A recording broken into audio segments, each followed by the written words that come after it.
Hello, boys and girls. Hi, how's it going? Welcome to Friday Night Fuckery here on WTF Nation Radio. I'm Redleg, and hey, how's it going? Hope everybody's had a good Friday. Let me put Zulu on the screen so you guys can see him. There you go. Finally, Friday. Is this is it not a 4-day? Is there a 4-day coming up? What the fuck? No, this is a 4-day. Is it really? Well, not in the working man's world. It isn't. No. In academia. In academia, it's a 4-day.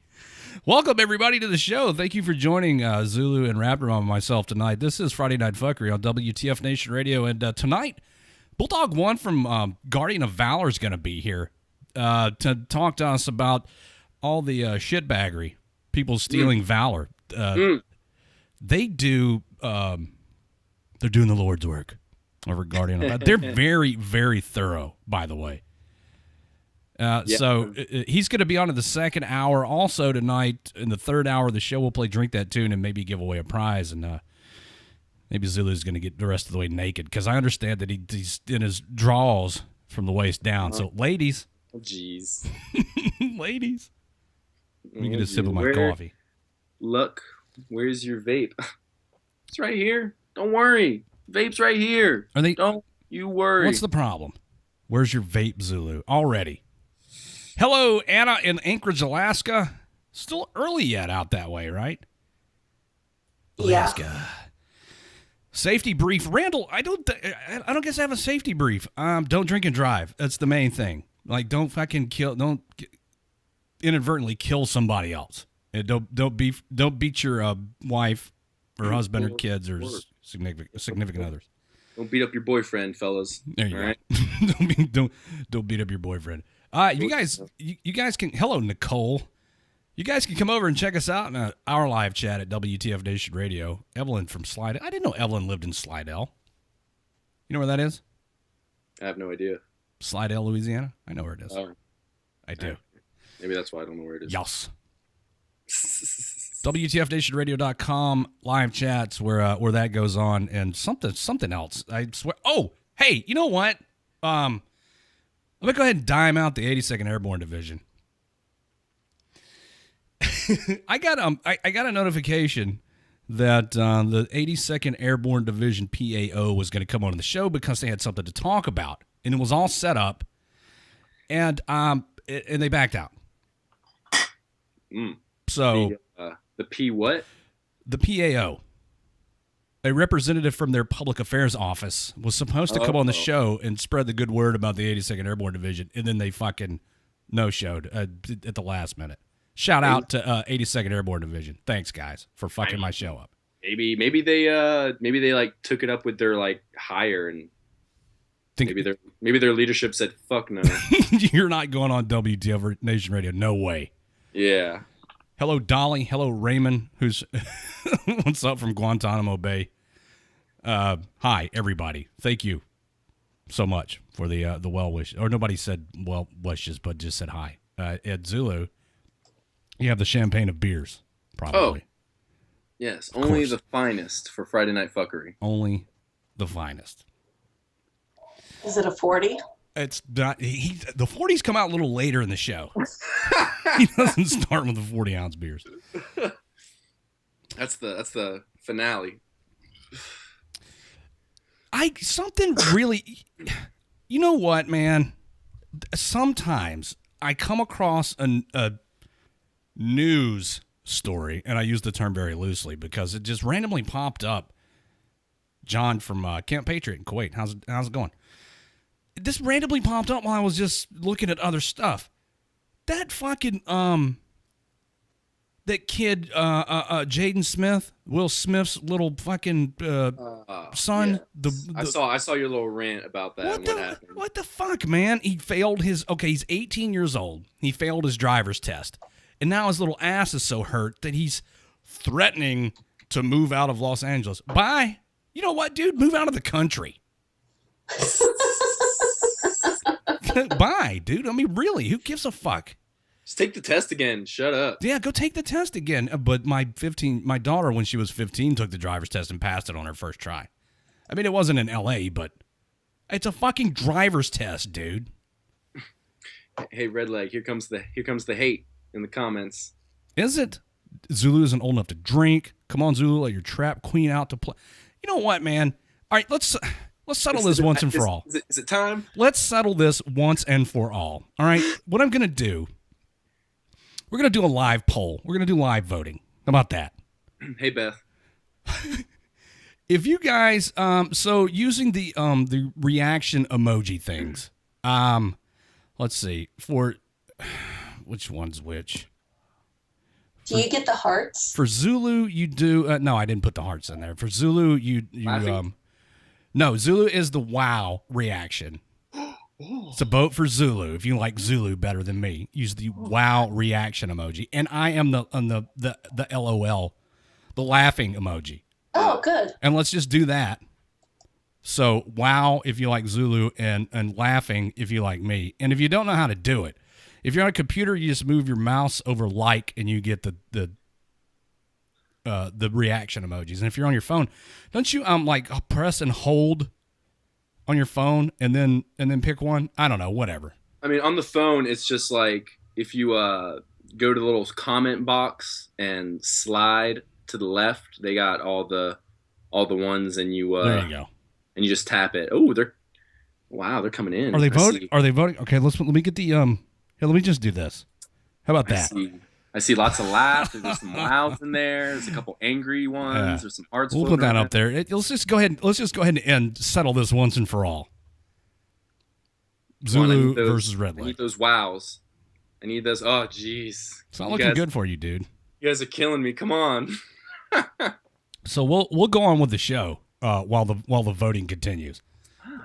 Vote for Redleg. I got 10. Wow, you got 10. You guys. Oh man. You guys are great. Thank you everybody for voting for me. Oh, somebody changed their vote. You went from 10 to 9. How the fuck did that happen? Jeez. oh, okay. I got back to 10, but all right. Coming up on 40, just like your age. Redleg. Oh, right. You dick, you dimed him out. Today, that's okay, I don't mind.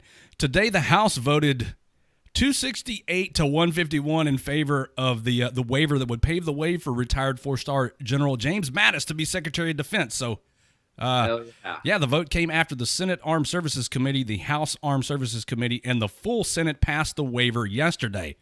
So, ladies and gentlemen, you're new, barring any freak accident or sudden change of heart, your next Secretary of Defense, General Mattis. Ugh. Good. We need that. Yes, need more knife hands. I'm still working on mine. All right, I've gotta get it nice and sharp. Takes a little time. Takes some years to perfect the knife hand. But I can only imagine, just if you look at General Mattis's knife hand when he does it, you might be stunned, or for the faint of heart, might pass out just by looking at it. So I'm glad Mad Dog is going to be the next Secretary of Defense, or some people would say the next Secretary of Offense. He was asked today, paraphrasing, if he felt like the United States military was prepared to take on, North Korea and other potential adversaries. And the answer, he is one of the few people on the planet in Washington who would answer a yes or no question with the word yes or no. And he replied simply, No. He does not feel like the United States military is prepared to take it to the enemy. So, but I look for that to change. Look for big changes in the military.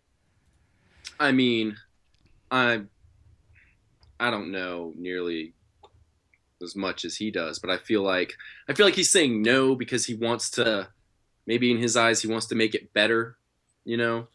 But America's still the baddest motherfuckers on the planet, and we could take on the whole fucking world. Sure. If it happened. I don't doubt it. We could at least give the whole world a run for their money. But I mean, maybe he doesn't think we could take on Russia or China or North Korea as effectively as we could. You know? Maybe with how things are right now, we might get fucked up and there might be a lot of casualties, but he wants to make it the most lethal fighting force in the world, is what he said. Did you see where I don't even know her name, the female senator asked him, how does he feel about the LGBT community in the military? And he gave her the answer. And then at the end, she's like, well, I need you to write it down. Like, who the fuck are you? We'll check back in on the voting. What's it? You're getting your ass handed to you, dude. Really? Yeah. Nobody. Like whoever that was that changed their vote or whatever. Because I had 47 and it went down to 46. Fuck you, whoever that was. I mean, I don't want to just win this thing. I want to destroy you, Zulu. What am I looking at? A solid 13? Yeah, you got 13. That's nice. Friday the 13th. Well, people can still vote, man. Look at all the viewers. Hey, I voted for you, Zulu. That's a total of 60 votes, and that doesn't even make up half of the viewers. Thank you, Raptor Mom. Yeah. Oh, you voted for Zulu, Raptor Mom. Oh, yeah. What do you mean? Gotta give the kid a fighting chance. Okay, all right. It was a pity vote. Oh, look at that, 12. Yeah, show Zulu some love. Come on. It's all right. I'm used to all you guys talking shit anyway. Look at Pie. I don't need your reaction. It's fine. Pie's actively like trying to recruit people to vote for you. The Department of Defense announced a policy change that will extend limited online military exchange shopping privileges to all honorably discharged veterans of the military. Yes. The Veterans Online Shopping benefit will be effective this Veterans Day, November 11th. Well, it was plenty of advance notice. That's pretty awesome. I didn't know it wasn't a thing. I mean, I didn't either. It's kind of cool that if you're, as long as you're honorably discharged, you'll be able to purchase from the exchange the online. Yeah. Is it just online? I wonder if they have free 2-day shipping like Amazon Prime does. Nah. It's going to be that slow government shipping. Pie, I don't even think that's going to work. Pie says if Zulu wins, someone gets a free WTF Nation radio sticker. Maybe they just hate Zulu.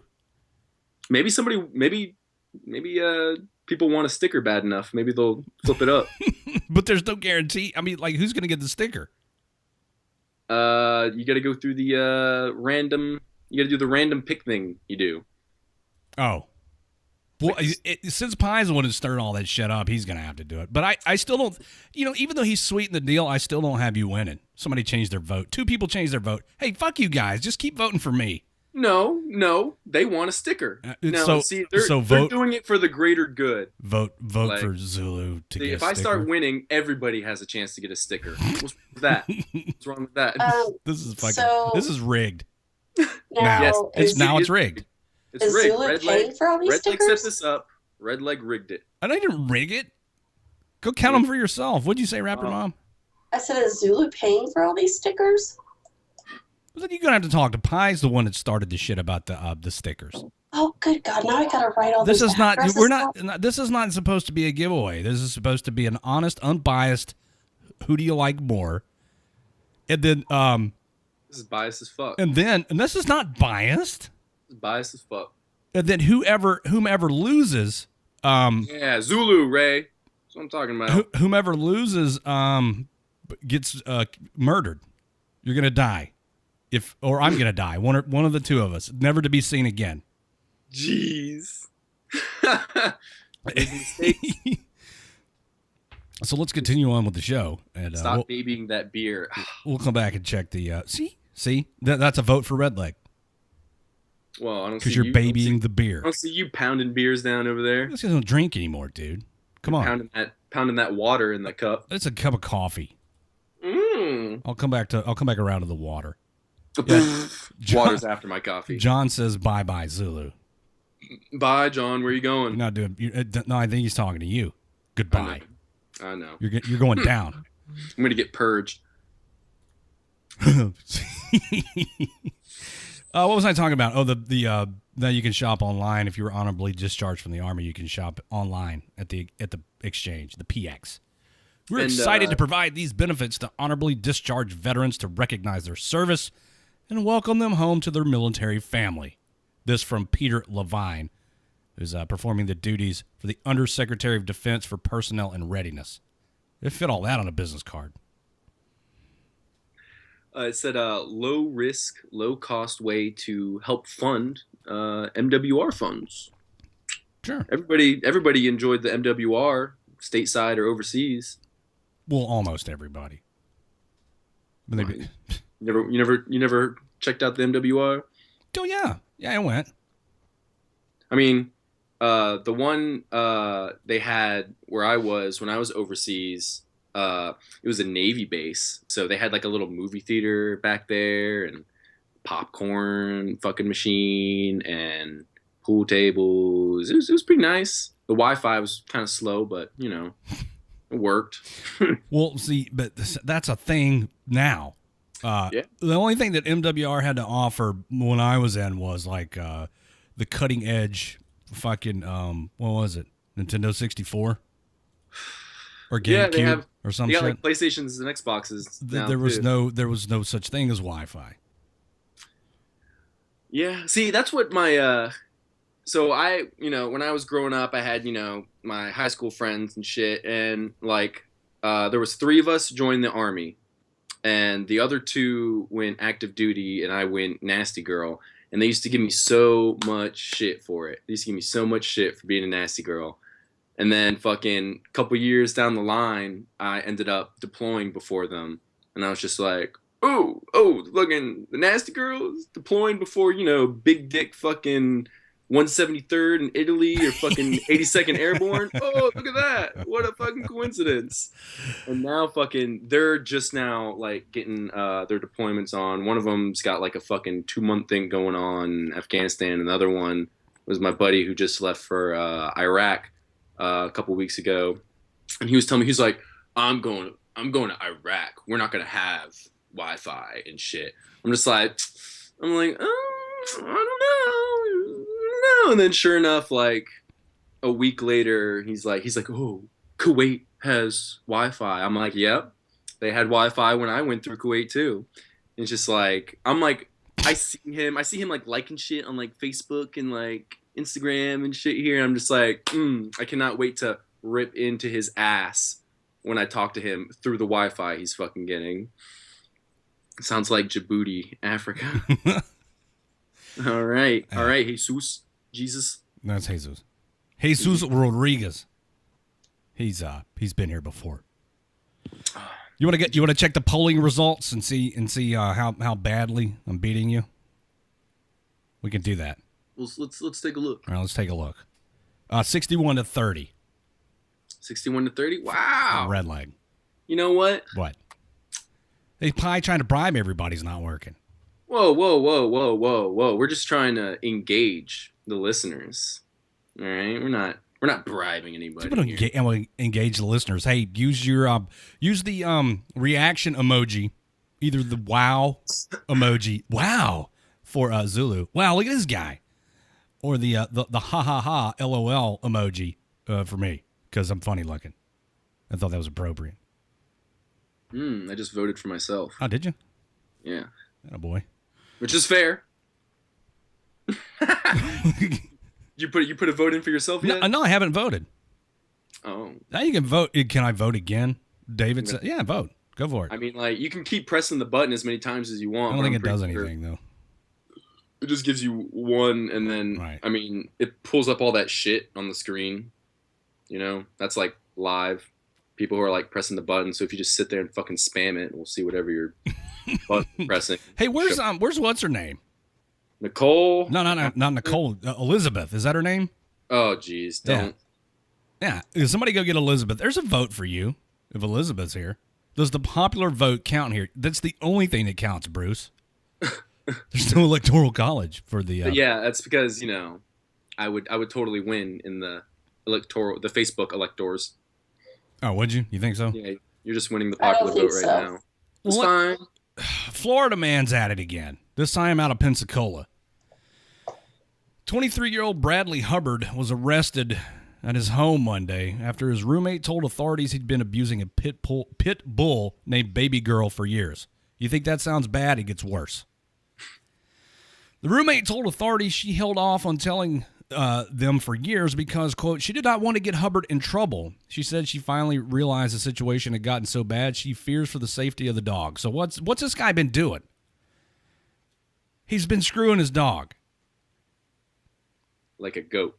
Let's answer the phones because this could be somebody in the Zulu fan club, and I would not want to miss this call. WTF Nation Radio, you're on the air. Who's this? It's Nicole. Hi, Nicole. Hi. I have a question. Sure. Okay, so I'm reading the Army Times, the UCMJ from December. Mm-hmm. What is dismissed from service? Dismissed from service. You just It's a captain. Yeah, they don't. Things work a little differently with commissioned officers. He was just like giving the heave-ho. They fucking took his commission from him.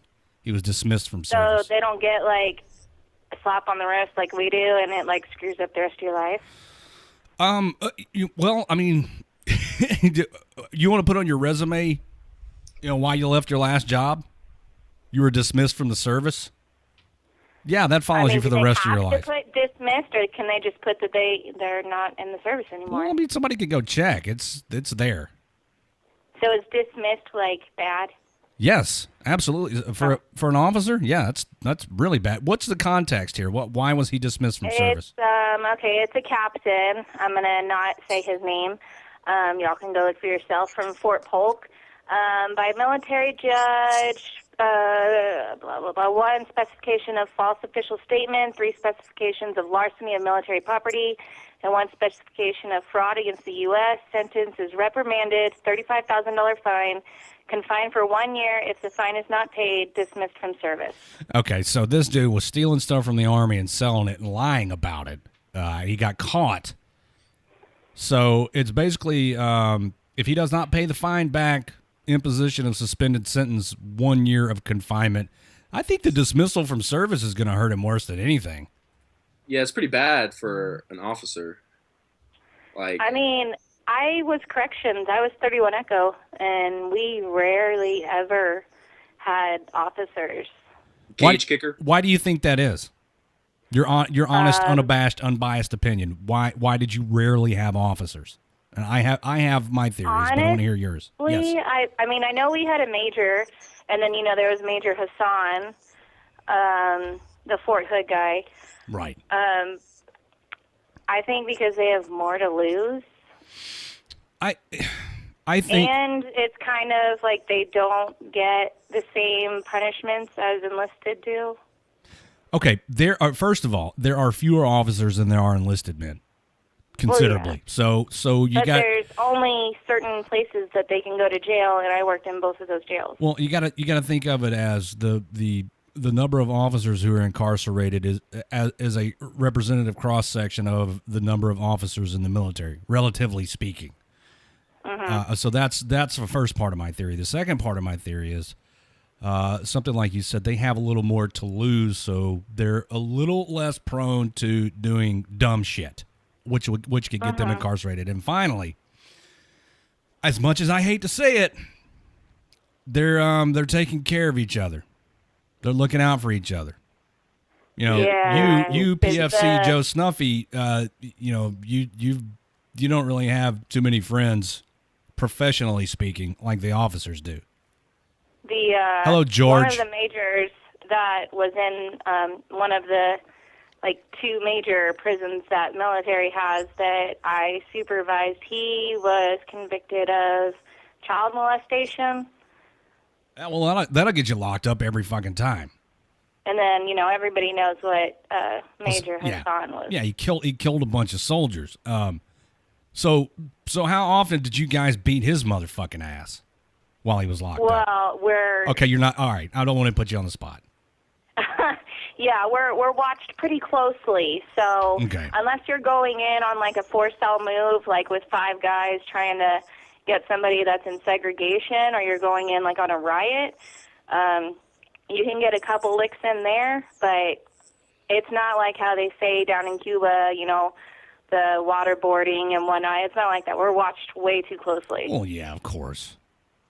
So... Larry says, my lieutenant killed his wife and was walking around the base until he got sentenced. Well, I guess he was out on bond. I can tell you something good. I got a good story. And I can tell y'all her name because she's already sentenced.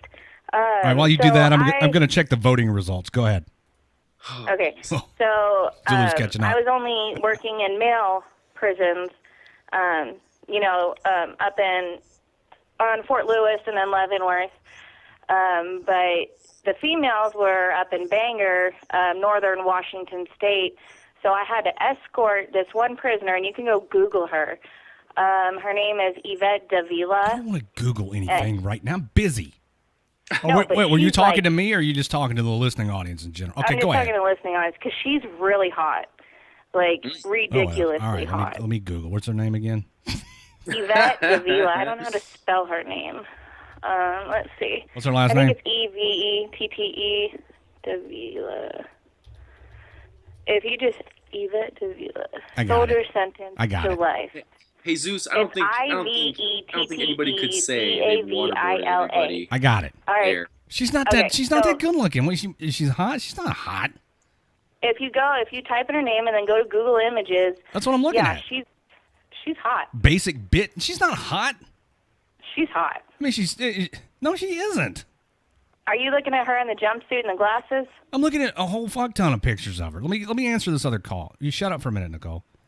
WTF Nation Radio, you're on the air.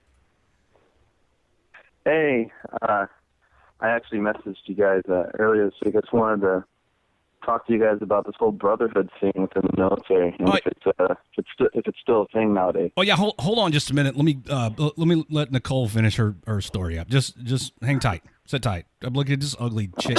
Nicole, I disagree. She's not even ugly. Her name is spelled Yvettepee. That's exactly what I'm looking at. I respectfully disagree. Anyways, so I had to escort her to her court-martial. So we went and picked her up, blah, blah, blah. So she was sleeping with another soldier whose wife was deployed. So the wife came home, from deployment, and the husband was like, all right, bye, can't sleep with you anymore. So she broke into their house in the middle of the night, shot the wife point blank in the head while she was sleeping. The husband was in the shower, shot him point blank, took their baby and their credit cards to Home Depot to buy sulfuric acid to pour on their bodies, and then took the baby back to the barracks for a few days. Holy shit. Psycho. Holy shit. Crazy.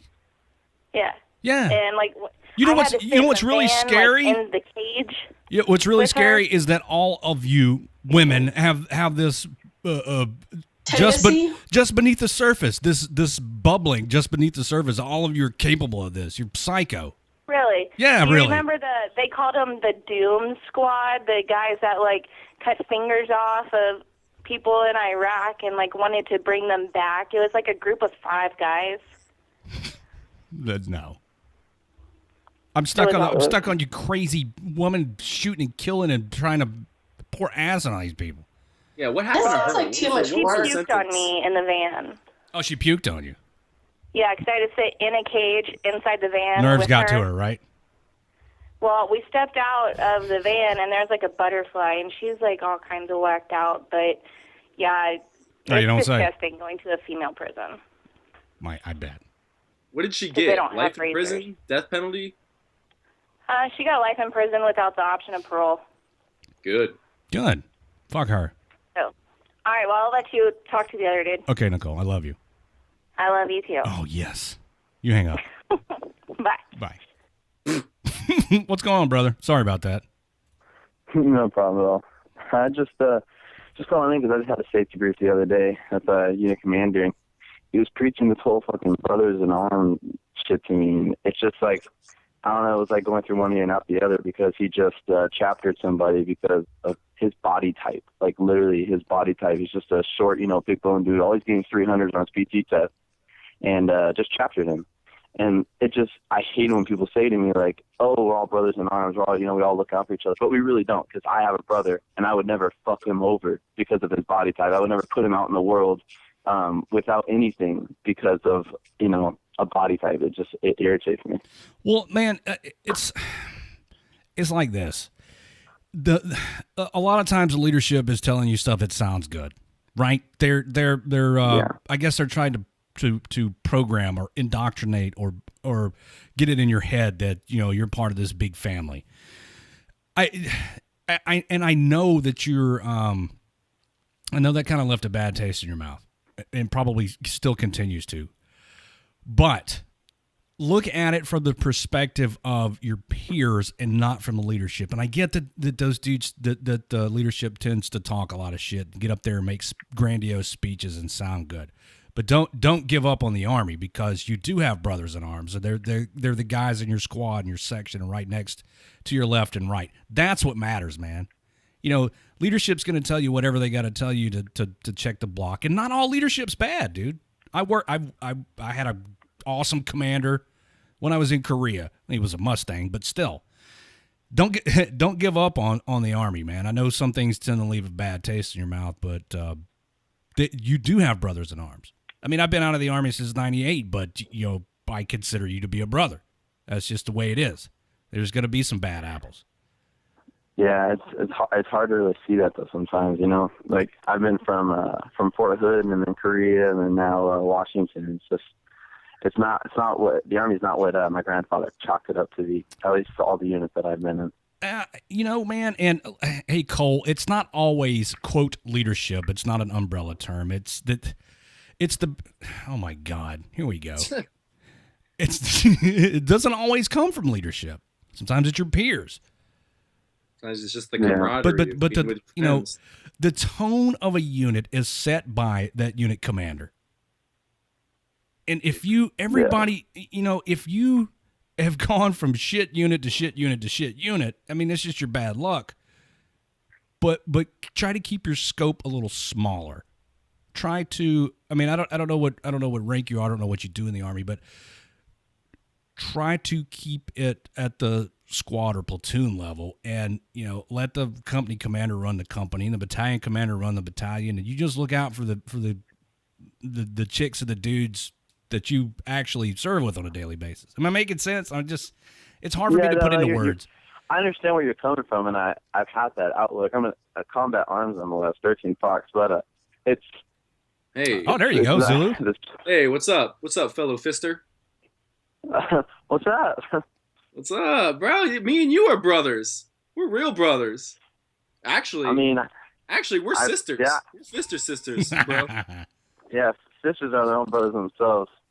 Yeah, that's a whole nother little clique in the Army. But I know it gets disheartening sometimes to see the shit that goes on in the unit. But man, don't give up on the people that you serve with every day. Don't let it fucking drag you down. It sucks, man. I got out after 4 years because I was tired of the fuck games. But it was nothing. It was nothing that affected me. It wasn't the leadership that made that decision for me per se. It was a decision that I made myself because it's just the dumb shit was too much. Let's pull guard on this laundry room because somebody stole the knobs off the washers and dryers. Let's pull full battle rattle guard on dumb shit like that. I'm a guard in the laundry room on a Saturday morning. Get the fuck out of here. But how's that making me a better soldier? Shit like that. Yeah, I feel it. Yeah, I got 6 months left, and it's like I'm coming down to the decision. They're throwing so many bonuses at us 13 Foxes right now too. They're trying really hard in every which way, and it's hard to make that decision, especially with having a family. How long have you been in? It'll be 4 years, and I'm okay. So you got a big decision to make. Yeah, it's definitely hard. But I'm waiting to talk to the guard though, because apparently they also have, and it'll keep me in, but allow me to see the view of the outside while staying in, having that double perspective. And I know it's always hard to go back active duty, but you said you were thinking about joining the guard, or you're going to? Just trying to keep my options open. I mean, it's not a bad option, and it is fairly difficult to go from reserves or National Guard to active, depending on your state or where you want to go or what you want to do. But I mean, it's not impossible if you join the reserves or guard, and well, you would have to join the guard since you're a combat MOS. But I mean, if you went into the guard and you wanted to go back active duty, there's definitely, it's possible. You could wait for your contract to just end and then re-enlist active duty. But you could, it's not a bad option. You could always get out, and if you don't like that at all, don't. Have you gone to school at all? No, it's actually what I wanted to go do. Just get out and go to school. Yeah, that's you could end up going to it's like right now I go to community college, but next semester I want to go to a university. But I might go to a university and be like, wow, these people are all fucking privileged fuckheads who are here on daddy's money while I'm here on the GI Bill, and I could be like, fuck this, I want to go fucking active duty. There was somebody in the Facebook live chat, a guy named Colin, said something that I think hit the nail on the head. He says, leaders come and go. Don't let one person decide your future. When the system is broken, then it's time to go. To focus on yourself, man. If you think you can hack it for a little bit longer, you could be the change. You could be the change you want to see. Yeah, make it to that leadership position and, change it. So, dude, I appreciate you calling in and venting and bringing up a valid topic that I'm pretty sure anybody in the service can relate to. Some people preach the brothers in arms shit. We got to take care of each other, and they turn around and, at least in your eyes, fuck one of their brothers over. It's listen, dude, it's no different in the civilian world. People are fucking each other over everywhere you go. No, yeah, I mean, I feel like it'd be a more dog-eat-dog world out there, but just in a place where it's less than 1% of the country. I feel like we would all stick together more in that sense. And maybe that is just in a combat environment or under an environment with so much stress. But I mean, I guess they say it's there's more slick sleeves nowadays in the Army than there is with patches, and not a lot of people understand the brother in arms, and more people just see the individual. Garrison Army sucks, man. You lose sight of the mission. That's all I ever did was Garrison Army. I never deployed. It's a dog and pony show, and you just got to make the best of it. You be the one who decides on how things go for you. Yeah. Well, I appreciate the call, brothers. Yeah, man. Don't get too bummed out. Just consider your options carefully. Thanks for calling in. All right, no problem. You guys, appreciate it. All right, brother. Have a good night. All right, you too. Bye. All right. Dude's bummed out, man. I mean, it happens. Well, he's seen his buddies getting fucked over by because I saw the message from him earlier today. He sent a message to the inbox, and he's really kind of disenfranchised with the military because, and I can't help but think maybe it's a series of really bad coincidences, or he's been in some shit units or something. So I hope things get better for that dude. I mean, sometimes it just sucks to see, when your battle buddies just get fucked over. And there's nothing you can do about it. Well, it could be a fucking over. It could be that the dudes deserve it, and that guy's got blinders on because he considers them a buddy when they may actually have fucked up. Yeah, they may have fucked up. I don't know. I don't know all the details. We don't know what happened, but let's check the votes. Oh, geez. The Zulu versus Redleg. Who do you like better? I saw somebody in here earlier rooting for you and your ass kicked. I don't know how to break this. Where's it at? 78-41. That's 41 votes that I'm proud of. All right, you should be. You should be proud. I switched my vote. You switched your vote? Oh, now it's back down to 4. You know, you're not even beating me that bad. Is that 37? Yeah, it's not a very wide margin, is it? Yeah.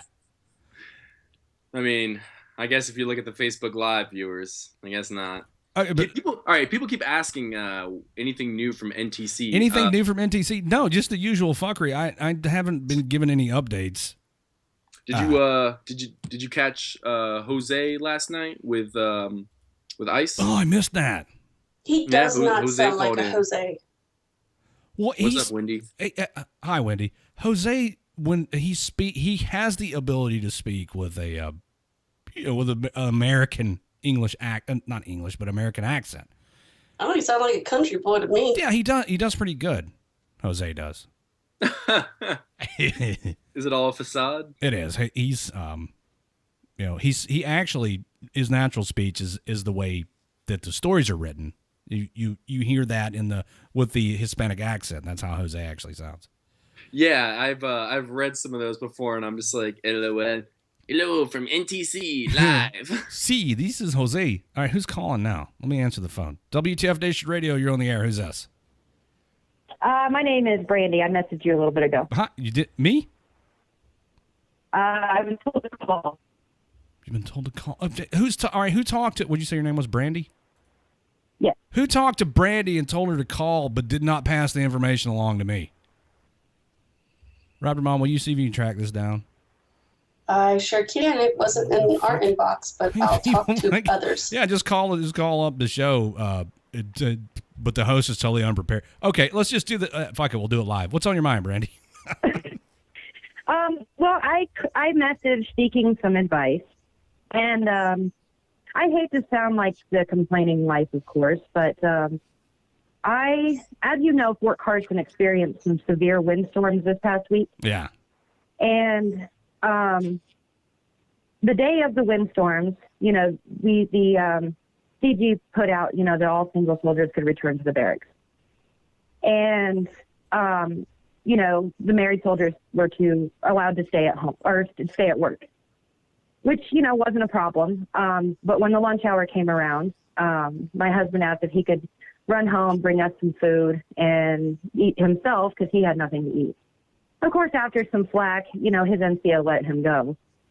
Then the next day, the CG put out a directive, mission essential personnel only. Well, of course, on any Army installation, anything becomes mission essential at that point. So they asked for volunteers to come in to do some inspections, PMSs on aircraft. And after the PMSs were done, of course, they always find other things for you to do. I'm prior service, 15 Romeo 2. So, whatever that is. But he asked if he could come home and Apache mechanic. Okay, all right. So he asked if he could, go ahead and take off because we had massive amounts of glass all over from all of our glass patio furniture breaking and everything. And his NCO basically said, yeah, you can leave, but you'll never be promoted and it will show on your NCO ER. Oh, what a dirtbag. Right. And then he proceeded to basically say, well, if it was my wife, she'd be handling everything at home, so your wife can do the same. All right. For one, first of all, I'm glad you told me that you were prior service because I was really about to pass you off to somebody else because not that you're a dependa, but I wouldn't know how to talk to you. Right. But, okay, so you're prior service. All right. Good. Please go ahead. So he stayed at work. I told him, I was like, no, don't kick up people off at work, stay at work. I'll take care of it. So I wrestled my 13-month-old and I managed to get all the glass cleaned up and everything all by myself. Pat on the back. And, we thought it was done and over. And then he gets a text message from the Stay Me 6 that also called him off leave to do a CQ shift. What the fuck? Over Christmas. Yeah, he was told he had to sign back in off leave to do a CQ shift. Oh, my God. And because he wasn't pulling it himself, of course. And so my husband was like, well, you know, I want something in return if I'm going to do so. So they agreed that he would be allowed to leave early on the 27th for the daddy-daughter dance. Well, now he's reneging on that, telling him mission first, you know, you're not going to the dance. So, but then he gets a text message that says, you are to never put these soldiers, never let these soldiers see you putting your personal problems and your family above them. If you intend to do so, basically your actions will not be tolerated. So basically, you just called to air out because I can't offer you any advice. I'll be honest with you. I don't even know where to begin with this because I have the luxury of having been so far removed from the Army. I've been out of the Army for so long that I can step back and say, well, yeah, it's mission first. It's you know, you're in the Army, you signed a contract, and part of that contract is that you agreed to do your job, put your job before everything else. So it's easy for me to say right. that. It's easy for me to say that. Well, the prevailing theory in the Facebook live chats is that he has a girlfriend. But I don't think that's the case. What? Come on, guys. I mean, I'd hate to say it, you're just gonna have to suck it up. As much as it's fucked up as it is, I mean, I don't know. I don't know. It's you know, he's kind of at the beck and call of his command as part of his contract. You know that your prior service. Right. But, I mean, that's not the only issue. They have other soldiers that won't go to sick call because it's going to affect their promotion. Well, then why doesn't everybody just start, you know, complaining and going up the chain of command? Well, they've been trying, but like I said, you know, these are all brand new platoon sergeants. They just got back from deployment. They're going through change of responsibility. They're also doing change of command at the same time. Plus, they just got a brand new battalion commander. So basically, nobody really, you know, one first sergeant, the incoming first sergeant's like, well, that doesn't really fall on me. It's the current first sergeant. And the current first sergeant's like, well, no, it's his problem. This is now his company. Oh my God. Tell your husband to call Branch and get him the fuck out of there. Well, we'd like to. Man, that is the best advice I can offer you. Tell him to get a hold of Branch, and maybe they'll get him out of that unit. Time for a PCS. No stress card, Devin. Stress card. Yeah, it's just, my husband's been in the Army for over 10 years now, and I have never seen him to the point where he wants nothing to do with work and he wants nothing to do with life outside of it. Well, if he's been in for 10 years and they want to retain him, his branch will work with him. Branch can find him a new girlfriend, says Cole. Cole's convinced that your husband has a girlfriend. Oh my God.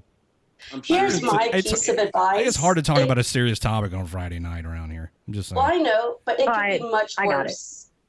I've personally dealt with much worse. Personally, with the personal issues I'm not going to go about, and I'm not going to do it on air, but it could be a hell of a lot worse than what you're talking about right now. Oh, I know. That's why I got out. They tried to tell me I couldn't go to my daughter's open heart surgery. Oh, yeah. That's pretty.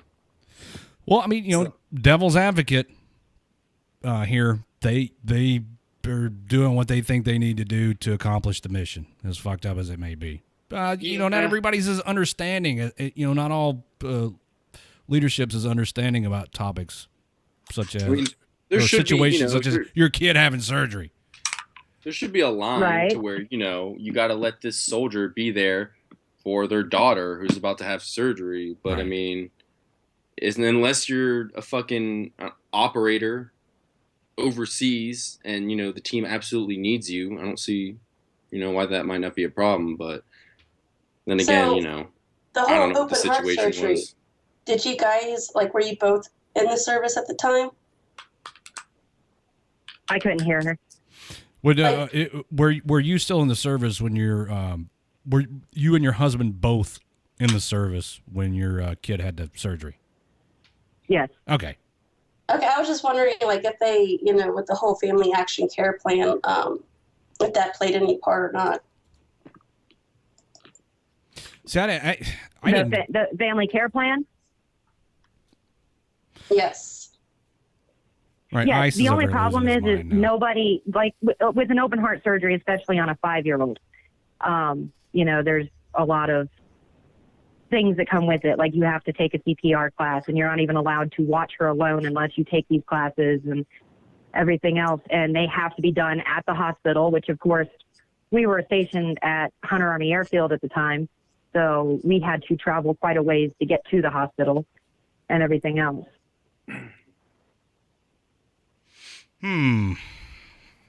I cannot speak with any kind of authority on these family matters as it pertains to the Army because I was just a kid. I mean, I was married, but a year after I got married, I got sent to Korea, but that was it. So basically, I was married for a year while I was in the Army. I don't know. I don't know. Me and my husband were married for 4 months prior to him leaving for Korea. Yeah, so I don't know what to. I really don't know what to tell you, and I'm hoping maybe somebody else could give you some decent advice. I'm terrible at this. Yeah, I don't know what to say. His mentality lately is what's bothering me more than anything. He's torn, I just don't know. I don't know what to tell him either because he's torn. Do I worry about my NCOER or do I worry about my family? No, that's an easy one. Worry about your family. That's a no-brainer. Fam. His career is everything to him. NCOER be damned. I mean, like I said, get a hold of Branch. See what Branch could do. It sounds like he's in a fucked up unit. Dicked up. Well, we are at Fort Carson. I don't know about Fort Carson. There are terrible units Army wide, but right. Yeah, family first. Thank you, Christopher. You're right. Elizabeth says the same thing. Family first. Well, I appreciate you at least hearing me out because, like I said, I'm lost on how to help him. Well, for argument's sake, maybe in his mind, family first might be doing whatever his assignment or mission is so that he can continue to provide for his family and promote or advance his career so he can have a better lifestyle for his family, maybe. Don't know. Maybe in his mind. I don't know. It's something that you're going to have to sit down and talk to him about and come up with a game plan. Don't let him just languish in Army purgatory over there. Help him make his mind up. Yeah. That's the best thing you can do for him. He constantly asks me, do you want me to stay in or get out? Do you want me to stay in or get out? And I just keep telling him that's not my decision, it's his. Yeah, and I can that's offer true. advice, but... Yeah. Elizabeth, the thing with the kid is kind of totally unrelated. But right. I'm up against the break here. Let me get geared up for that, and I got a guest coming on. Do me a favor, get in touch with Raptor Bomb in the inbox, the WTF Nation Radio inbox, not the U.S. Army WTF Moments inbox, and okay, and maybe we can talk some more because you have piqued ICE's curiosity, and ICE may be able to speak with more authority on the subject as it pertains to the unit than I can. I was a fucking specialist when I got out. I don't know anything about the Army. Sham tactic. Right. Career specialist. But just shoot us a message over there, or I'll get your information from the main page admin that I got it. That right. sent you to us. All right. All right. Thank you. Have Best a good of luck. night. Thank you. Bye. Bye. Man, what a mess, dude. There's so many too disenfranchised with the Army callers tonight. Things have got to get turned around here, man. You know what? I'm glad they have a place to call in and talk about it. I do too. E4 Mafia, Larry. What up? That's right. I should have worn my, no, it's Friday. I have to wear red on Friday because Red Friday. Remember, everyone deployed, guys, gals. Message your friends. Fam. These. Did I use fam in the proper context? Oh, shit. What up, Redleg? Yeah. What up, fam? Let's check the vote, fam. Oh, jeez.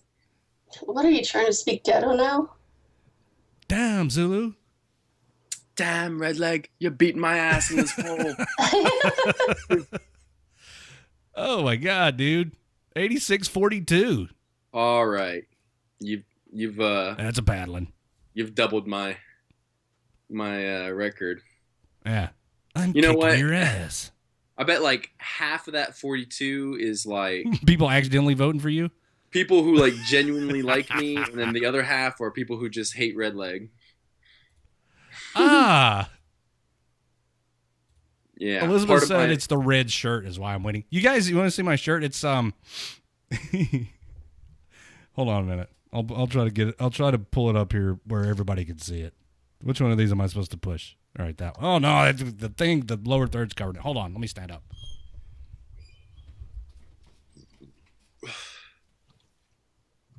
No one cares about your protest. What? Your protest? This is no one cares about your protest, and it's a Humvee running dudes over. Oh. Yeah. Stick figures. Stick figures. And then at the bottom it says WTF Nation Radio. Oh. See, on the back of my Swagger wagon, I have a dinosaur eating. Oh man, I just unplugged my headphones.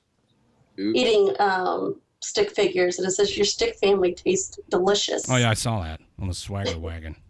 Yeah, I'm gonna get the next one. I want to get is a stripper on a pole, but like a dinosaur stripper for the back of it. So you guys, listening audience, you missed out on this shirt because it was a limited run shirt that was available by us, WTF Nation Radio, and only a few people bought them, I think.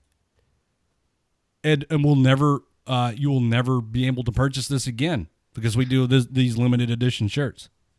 Oh, you guys have been missing out. Where could I go if I wanted to purchase WTF Nation merchandise? Follow us on the fucking Facebook page, on the WTF Nation Radio Facebook page. We post shit about our shirts on there all the time. Oh, excellent. I'll have to do that. Thanks for asking. You want to check the vote one more time before we go to the break? Look at this. Yeah, let me see it. Damn, look, I got you by a full 40 votes. Yeah, I'm like texting some of my friends. I'm like, yo, go vote for me. Okay, all right, fine. Wow, 47. You're only beating me by 40 fucking votes. Gotcha, bitch. Well, I mean, what is that? What's 47 plus 48? Oh, look, it just jumped up. Oh, it just went back down. How the fuck did that happen? I don't know. Somebody changed their mind. Somebody changed their vote. Oh, man, that's crazy. All right, we're going to take a break. We come back.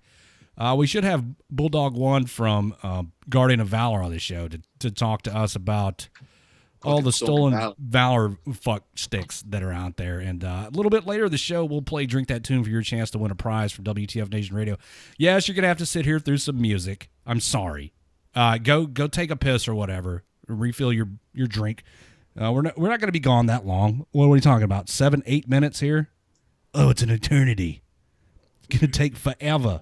I know you guys will miss my face. It's okay. You're going to miss Zulu's face. You guys could do some more. Look, the votes went up. It's not, they went back down. Stop that, people. What the fuck are you doing? Playing fuck I went games. from 90 to 87, and now Zulu's votes are going up. This is crazy. Stop it. It's rigged. We'll take a break. I'm gonna go see if Jose's still out at NTC. He may be, and see if I can get an update from him, and then we'll talk to Bulldog from Guardian of Valor and more coming up here in the second hour.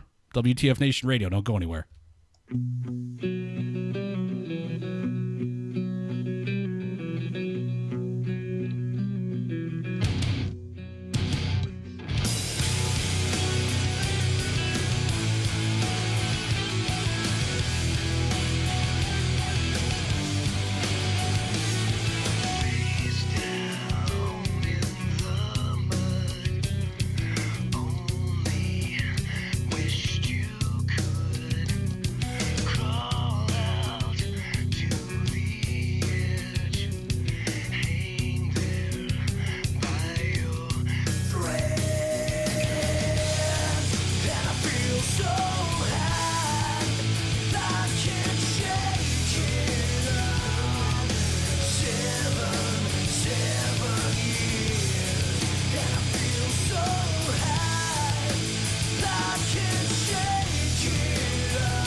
shake it off. Can't feel the pain when I'm talking to you.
What's up, guys? This is Matt Best, and you're listening to WTF Nation Radio. So listen the fuck in. You're listening to Redleg on the voice of U.S. Army WTF Moments. WTF Nation Radio.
Your host, Redleg, and there's my co-host, Zulu.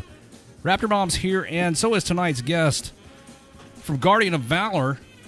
Bulldog's joined us tonight, and he's in business full time. It's a considerable amount of work, is it not? Calling out stolen valor. Yeah, man, it's crazy. It's like I said, one case, man, one case that we did that actually sent the guy to prison took us about 1.5 years to complete. Because you're thorough and you do your homework and you don't want to. You want to get it right, and understandably so, because you know this has the potential to affect someone's livelihood. Hopefully, has the potential to affect someone's livelihood. What motivated you to get into this, Bulldog? It actually happened on accident. I came back from Afghanistan in 2010, and me and a couple of other infantry buddies decided to get together and start a Facebook page. This was before Facebook pages were really coming out. I mean, hell, you guys had just started, you know? Right.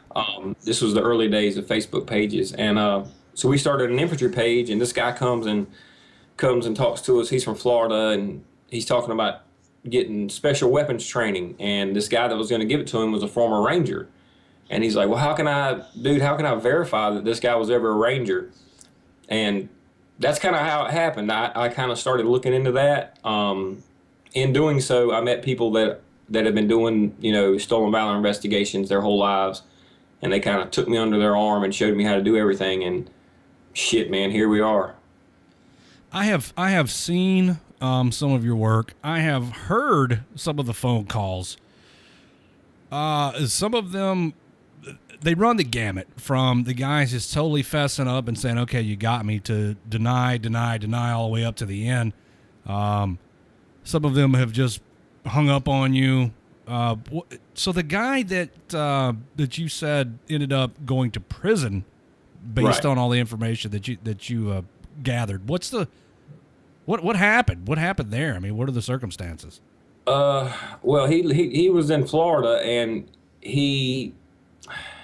the way he came to our attention is a soldier had been killed in Afghanistan, and his wife, after the funeral, his widow contacted us and said, hey guys, this guy approached me at the funeral of my husband, and he said he was good friends with my husband, and I've never seen this guy in my entire life. She's like, his uniform just didn't look right. He was dressed up as an E7 and dress blues. She's like, but she literally said, I know what a uniform looks like. My husband served. His uniform was all fucked up. So she sent us pictures, and that kicked the investigation off. Well, come to find out, this dude had faked the DD-214. When we contacted him and asked him to verify his service, he sent us his 214. Okay, well, on this 214, this dude's Block 18 looked like Audie Murphy. But down at the bottom where it says characterization of service, it says uncharacterized discharge. So that's, come on, that's an immediate red flag, dude. You have an uncharacterized discharge, that means you got booted out during basic or AIT, period. The fact that this guy went as far to make or forge a fucking fake DD-214 is... They do it all the time, man. I probably see 10 to 15 fake 214s a week. What do people gain from that, forging a fucking DD-214? Benefits. They go to these local NPOs, man, and they'll get benefits, money, help with light bills, help with whatever.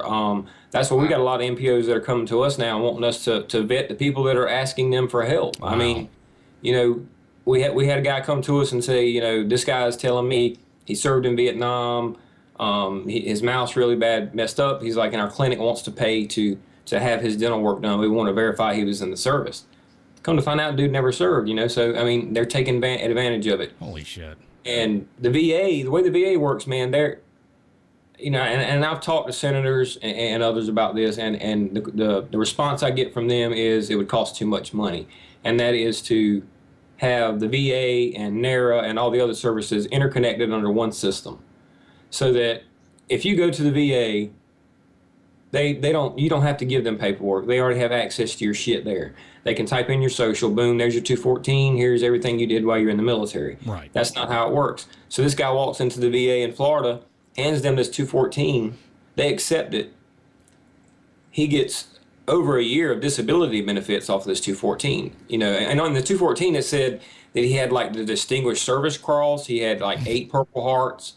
I mean, it was just, this dude was like Audie Murphy times 2. And once we posted him up on our website, the FBI reached out to us and said, hey, we see your shit, send it to us. And he ended up getting convicted. It's a felony, just so people know, it's a felony to forge a federal document. Yes. If you fuck with your 214, and it is a federal crime.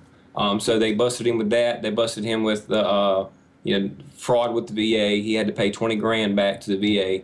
And he spent 5 years. He got a 5-year sentence for it. So, did you say the FBI reached out to you guys? Right. Well, wow. I mean, that's a resource that the FBI can utilize. Yeah, so, yeah. So we actually have a contact within the FBI that his main focus is stolen valor with the new stolen valor law. And if we think we have a case that can be prosecuted under it, we'll send it to him. He'll look it over, and he'll give us the fingers up or down if he thinks it can be prosecuted. Is there, Bulldog, is there a threshold, and by that I mean, surely you don't go after and investigate every single case you guys are turned on to. Is there a level of attention somebody's got to draw from you before you actually take a look into it? Because you see people doing dumb stolen valor type shit all the time, and right. that would be a workload that you and your limited staff members would not be able to handle. And we can't handle it. I mean, the workload right now is I currently have 5 employees that work for me. I have a lawyer, that does our legal stuff, and the investigators that I have are trained. I'm not going to give them up because they come from certain backgrounds. So we get just on our Facebook page, man. We've got last I checked, 14,000 unread messages just on our Facebook page. Jesus Christ. Yeah, and then here I'll show you just to give you an idea. Let's see if you can see this. So there's no fucking way that 21,818 unread emails. that right there is just from the Guardian of Valor website, and all those are potential cases. So you got, and that's, people think we're this large organization, and we're not. I have a team of 5 right now. We're looking to bring people on. We're looking for, we're getting sponsors that are sponsoring our work. So we're getting to the point where we're going to be able to pay these people to help us. Yeah. So I got great team members right now. One of my guys is a former NCIS agent, so he knows his shit. Got some investigation skills. Right. You're not going to get nothing past this guy. So it's and in order to it's not like we choose. We just have to go through the messages, man. And if we see something that catches our eye, we'll look into it. And a lot of things we get of these Nigerian scammers, man, people don't understand how that works. So I say 20% of our workload is responding to females and males that have been taken advantage of by these fake soldiers overseas, and they've sent them $20,000. Yeah, we get those too. Yeah. Yeah, so you can imagine. That's unfortunate. Just people posing as either active duty or service members or veterans, and bilking usually lonely females out of an insane amount of money. The biggest amount I've seen is I had a female reach out to me after she had already sent the money to the guy, but she remortgaged her home and sent this guy $40,000 via Western Union. Right. That's insane. People in other countries posing as soldiers and then milking lonely women for their money. Yeah, pretty much. And it's not. People keep saying all the women are stupid. The women are stupid. It's not that. We're all veterans. We know how TRICARE works. We know how the system works. They reach out to females that have no fucking clue how the U.S. military works. So they take advantage of that, And I mean, the documents I see brand new documents every day that these guys are forging to make it look like it's true. They're forging documents. They're now setting up local Google Voice numbers so that they can pretend that they're actually from here and say, "Hey, this is what's happening." Is some people in the U.S. are participating in it. I actually have a case of that posted on my website. What they'll do is they work with a Nigerian scammer, is what we call them, the dating scammer. The person that's being defrauded will send the money to the person here in the U.S. via Western Union. That person will then take 10% of that money, and then the rest they will send overseas to the Nigerian scammers. So everybody's trying to run a racket on you, and using the military service angle is effective on a lot of people, because people respect the military, people respect veterans and active duty service members, and so they tend to let their guard down. So people are taking advantage of that, and it's a freaking uphill battle for you guys, man, because like you said, 5 people versus, what was it, 21,000 and some change emails. 21,000. That was just off the website, the Guardian of Valor website. Right. We still have 14,000 additional on our Facebook page in your inbox, and we go through these messages daily, but they steady pile up. Yeah. We'll never ever get caught up. That'll never happen. So what determines whether you actively pursue a case or not? Is it just the audacity of the person involved, or is it how much they're trying to use this to their advantage? Because everybody that I've seen you go after, like, really fucking deserved it. Yeah, I mean, we're real careful about who we go after. We take it. We get a lot of what do we call vindictive exes that want to turn their husbands or their wives in for stolen valor. Well, he told me he was a ranger. We get a lot of crap like that. And that mess like that just fills our inbox up for no reason. I mean, we're not going to go after your husband because he told you he was a ranger, one night so that he could sleep with you. I mean, that's just not what we do. So we get a lot of those. And of course we get a lot of our tips come from veteran organizations. Like, hey, you guys reached out to us several times and say, hey, can you vet this for us? Just about everybody in the veteran community reaches out to us has reached out to us at some point to help vet somebody, or to vet an NPO, like what happened with Warrior Point, a while back. I'm sure you remember that story. Yeah, that was unfortunate. I actually listened, to the phone call with that dude, and I didn't think Warrior Point was going to pull out of that, but they did. Yeah, I agreed that, and I told him, before I outed Reed, I told him, I said, look, Warrior Point is a great organization. What you guys do for the veteran community is great. So I want to help you save the mission. And I gave him conditions. I told him, I said, Reed must transfer the LLC completely over to you. I said, because if he doesn't, I'm not gonna put a neck out for you, and then 5 months later Reed's in charge again. Right. You know what I mean? I said, so if you do that, you show me proof.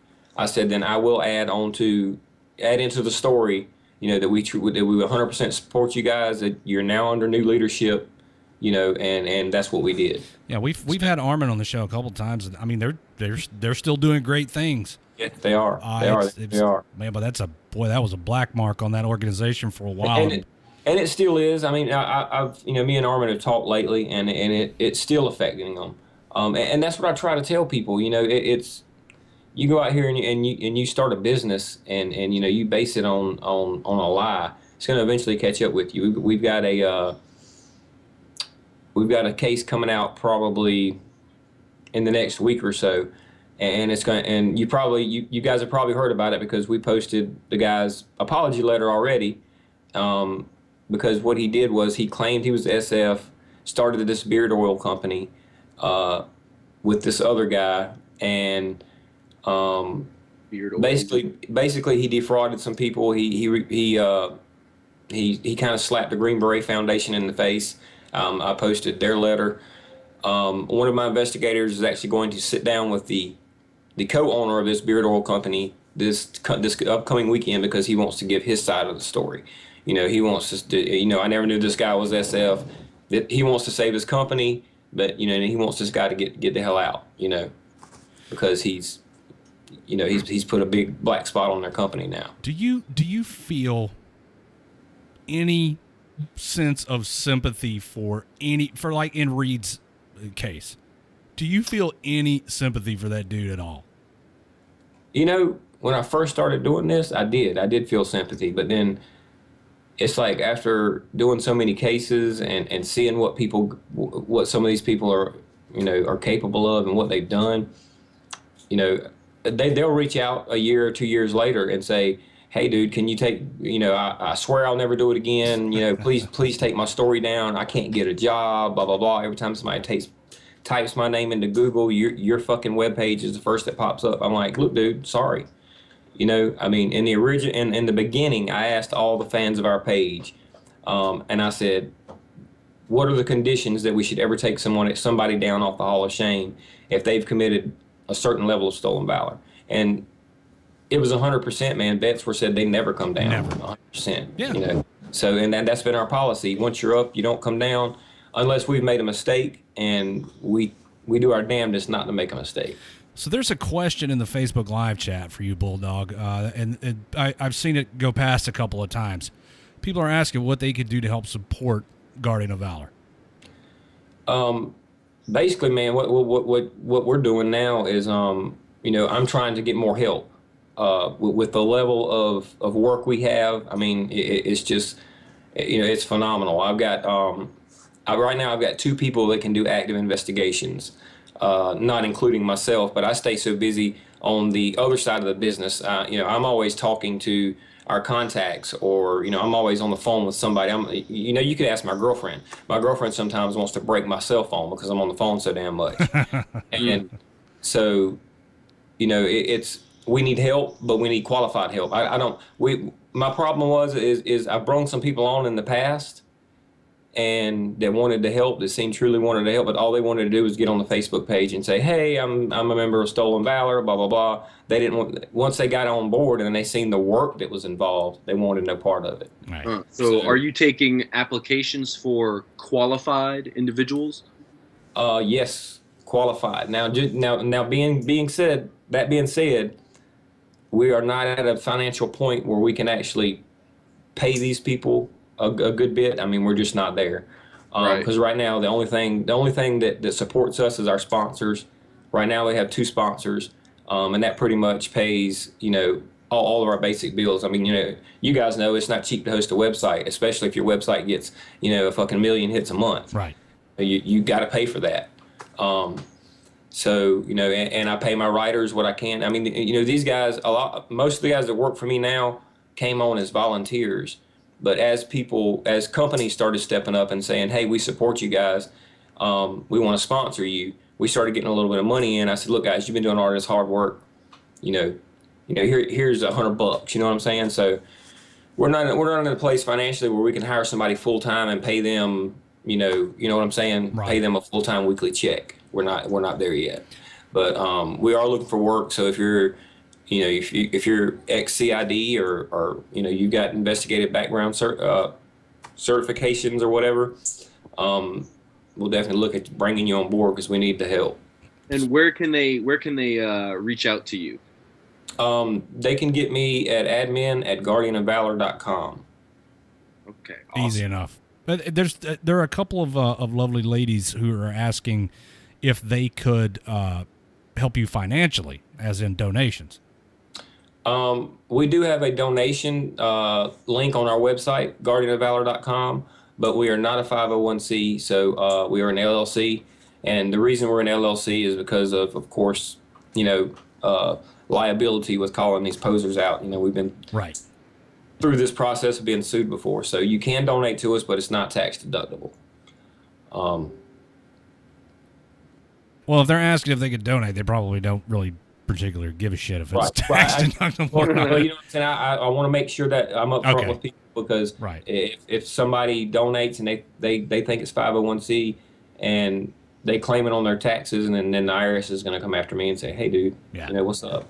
Okay, well, they both said that they don't care about that, so maybe. Yeah, if you would like to help or donate out of the kindness of your heart so that people can stop stolen valor, please donate or submit an application. Some of these cases, too, these guys, they're real fucking pieces of work, man. I don't understand. And when we come back out of the break, I'll talk to you more. I got another question that I want you to delve a little deeper into, but we got to take a break.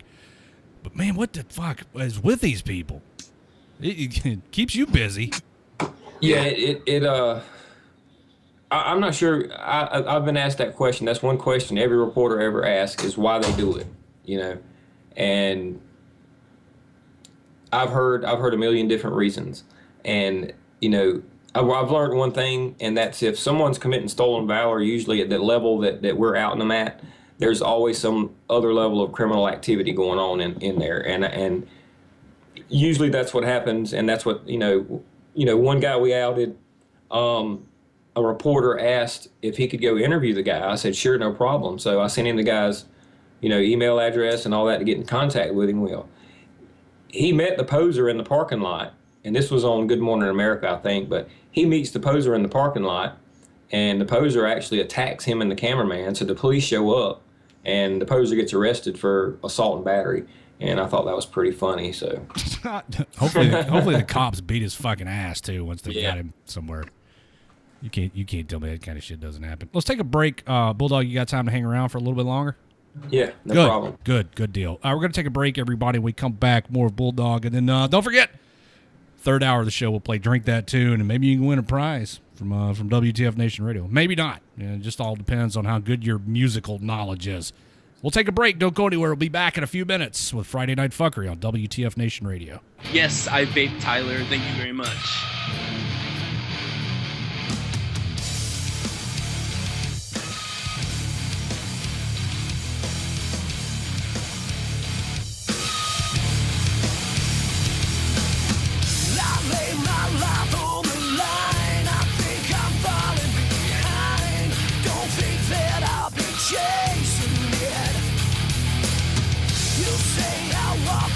Truth, but I've nothing to prove.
voice of U.S. Army, WTF Moments. This is WTF Nation Radio.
Hello, everybody. We're back. And if you're just tuning in, this is the second half of Friday Night Fuckery on WTF Nation Radio. Hi, I'm your host, Redleg, and that's my co-host, Zulu, waving at you. And Raptor Mom's here.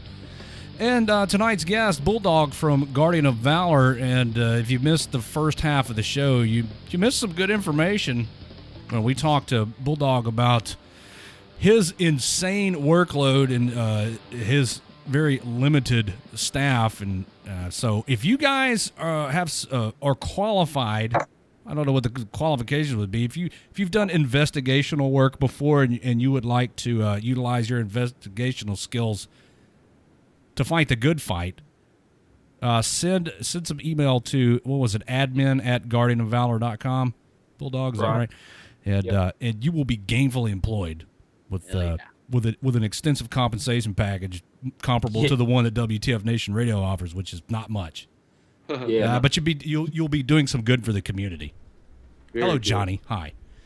And you kind of answered the question that I was going to ask you, and that is, I know you can't really, Bulldog, nail this down to one particular thing, but the question I was going to ask you was, what motivates somebody to steal valor to the extent that your organization's got to get involved?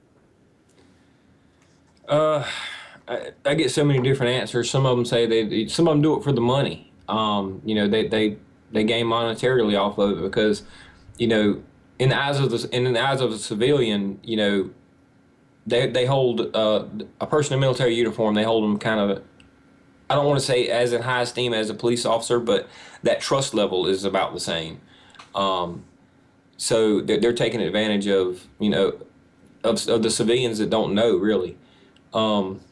They do it for the money. They do it for the attaboys. They'll walk around and, we've caught them walking around in the airports just to get somebody to walk up and say thank you for your service. I mean, so it's a wide range of reasons. It seems to me like a lot of these, and I don't know if you categorize these as like minor and major, but it seems like a lot of the ones that I would consider to be minor level offenders are just trying to get a pat on the back for something that they never actually did. It makes them feel good. And then of course, you got the dudes who are ripping people off monetarily. Right. And that's kind of the question that I asked earlier in the first segment for the people who are just tuning in is, at what point does Guardian of Valor decide to take on a case? It's hard to say. We don't really have a list we go by. We'll just open the email, look at it, we'll read it. If it looks like something that we can investigate, then we'll just do it. We'll start looking into it. A lot of times we tell people, if you're going to send us a case, send us at least some proof of what the person did. Don't send us, hey, I think this person is, or I heard this person in the bar say, that, and that's the kind of a lot of the emails we get. Send pictures, send screenshots, because every little bit that you can help us in the investigation is less that we have to do on our end. So it's Johnny said stolen valor is terrible and it should never be minor cases. All cases are terrible, and I agree, Johnny, to an extent. But you got the dudes that are just walking around in ACUs that have no patches, no name tapes or anything on it. A lot of people are like, "Oh, fucking stolen valor, motherfucker," and I'm gonna go call him out. And I mean, where's the harm in that? It's the guy's not trying to, right? He's not gaining anything from it. It's obvious the dude's not a soldier. So yeah, I mean, that's and I hate to say it, but I think a lot of that, the videotaping of the stolen valor stuff, I think we kind of had a hand in kicking that off with that, with that original video of Ryan Burke in the mall with that Ranger, and then everybody in the world starts sending me videos, and I'm telling people, this guy's not stolen valor, stop confronting these people like that. That's not how you want to do this. Because like every state has a militia, a state militia, which is funded by the state. That's not the National Guard. And these guys, if you didn't know that you had a state militia, you would think they were posers because they wear the same uniform, and it usually says like Texas has a militia that says Texas State Guard. Right. We get photos of these guys all the time, saying that they're posers. No, these guys aren't posers. They're volunteers. They're backup to the National Guard. If the National Guard ever has to get called out for a deployment and there's not enough people in case a natural disaster happens, then they call in these backup militia forces. Oh. That's interesting. I never knew that. Yeah, we've actually had a couple of different shows where we talked about that. The very first one that we ever talked about was the California State Military Reserve. Right. Somebody brought it to our attention. I was like, what the fuck is this, man? These dudes are wearing ACUs and rank insignia and distinctive unit insignia. Mm-hmm. But it's in place of U.S. Army, it says just California on the name tape. Right. And they're funded by the state, and the thing is a lot of guys that get out of the military, and I've learned will actually go and join these militias just so they can stay a part of the Guard in a way. That's good to know. Just so like me, honestly, I've heard of stuff like that in Texas for other reasons, but I didn't know there was like a little state militia in Texas or South Carolina or California, but something like that's good to know just so people don't accidentally call out people who are just state militia and not trying to be posers. I actually had a guy who was involved in that Texas version of that call in the show one time, and we spoke at length live on the air about it. He wasn't very popular with the listening audience. I could imagine not. Right, because everybody takes a kind of a dim view of people who did not join the Army proper, but are involved in this, and a lot of people are of the opinion that they're just playing soldier, and it didn't go over well. But didn't go over well at all. So we stopped talking about it. You know, I mean, and some of these guys are, you know, and I've met some of these guys. I've worked alongside with some of these state militia guys, and a lot of them are guys that couldn't join the military, that there was some kind of medical issue, or they had been in some other, you know, some other job their whole life, and they decided they wanted to get back to the community, and so joining these militias is what they do to do it. You know, right. About a year ago, we had a real bad flood here, a major flood, and those guys were instrumental in saving a lot of lives. There was I know you probably remember this, Bulldog. I don't know if a bunch of the listening audience paid much attention to Jade Helm in Texas. Right. And the governor of Texas actually sent the Texas State Guard, not the National Guard, but this militia group, to monitor the federal troops who were conducting the Jade Helm exercises in Texas. And that kind of stirred up a bunch of shit, especially the tinfoil hat community. Oh, yeah. Yeah, they wanted to throw out there that the military was there, and, you know, it was crazy. It was. That was a big topic here on the show for a while. Jade Helm. We were doing like Jade Helm watch. What kind of crazy shit they're up to down there. John in the Facebook live chat says, I don't know if y'all covered it. What about the flags being burned? We have a federal law that makes it illegal, along with the impersonation of officers and military personnel, but no state seems to take it serious. How do they plan on bringing it to the courts? We're already bringing it to the courts. I actually, last year I went and spoke in front of the Maryland House Committee and Senate on their Stolen Valor bill. They're bringing a Stolen Valor bill forward that would actually, because the federal Stolen Valor bill, it just isn't tough enough, and it's so broad that it's hard to prosecute anybody under it. Now, as far as the American flag goes, sorry guys, that's free speech. Burning the American flag used to be against the law. That law was, you'll have to Google it, but that law was deemed unconstitutional many years ago because that's considered freedom of expression. Right. Unfortunately, yeah, I know you see it, you want to beat the dude's ass, but you know, I mean, it's like fuck, you know, if you're really about freedom, you gotta just take that one, like, oh God.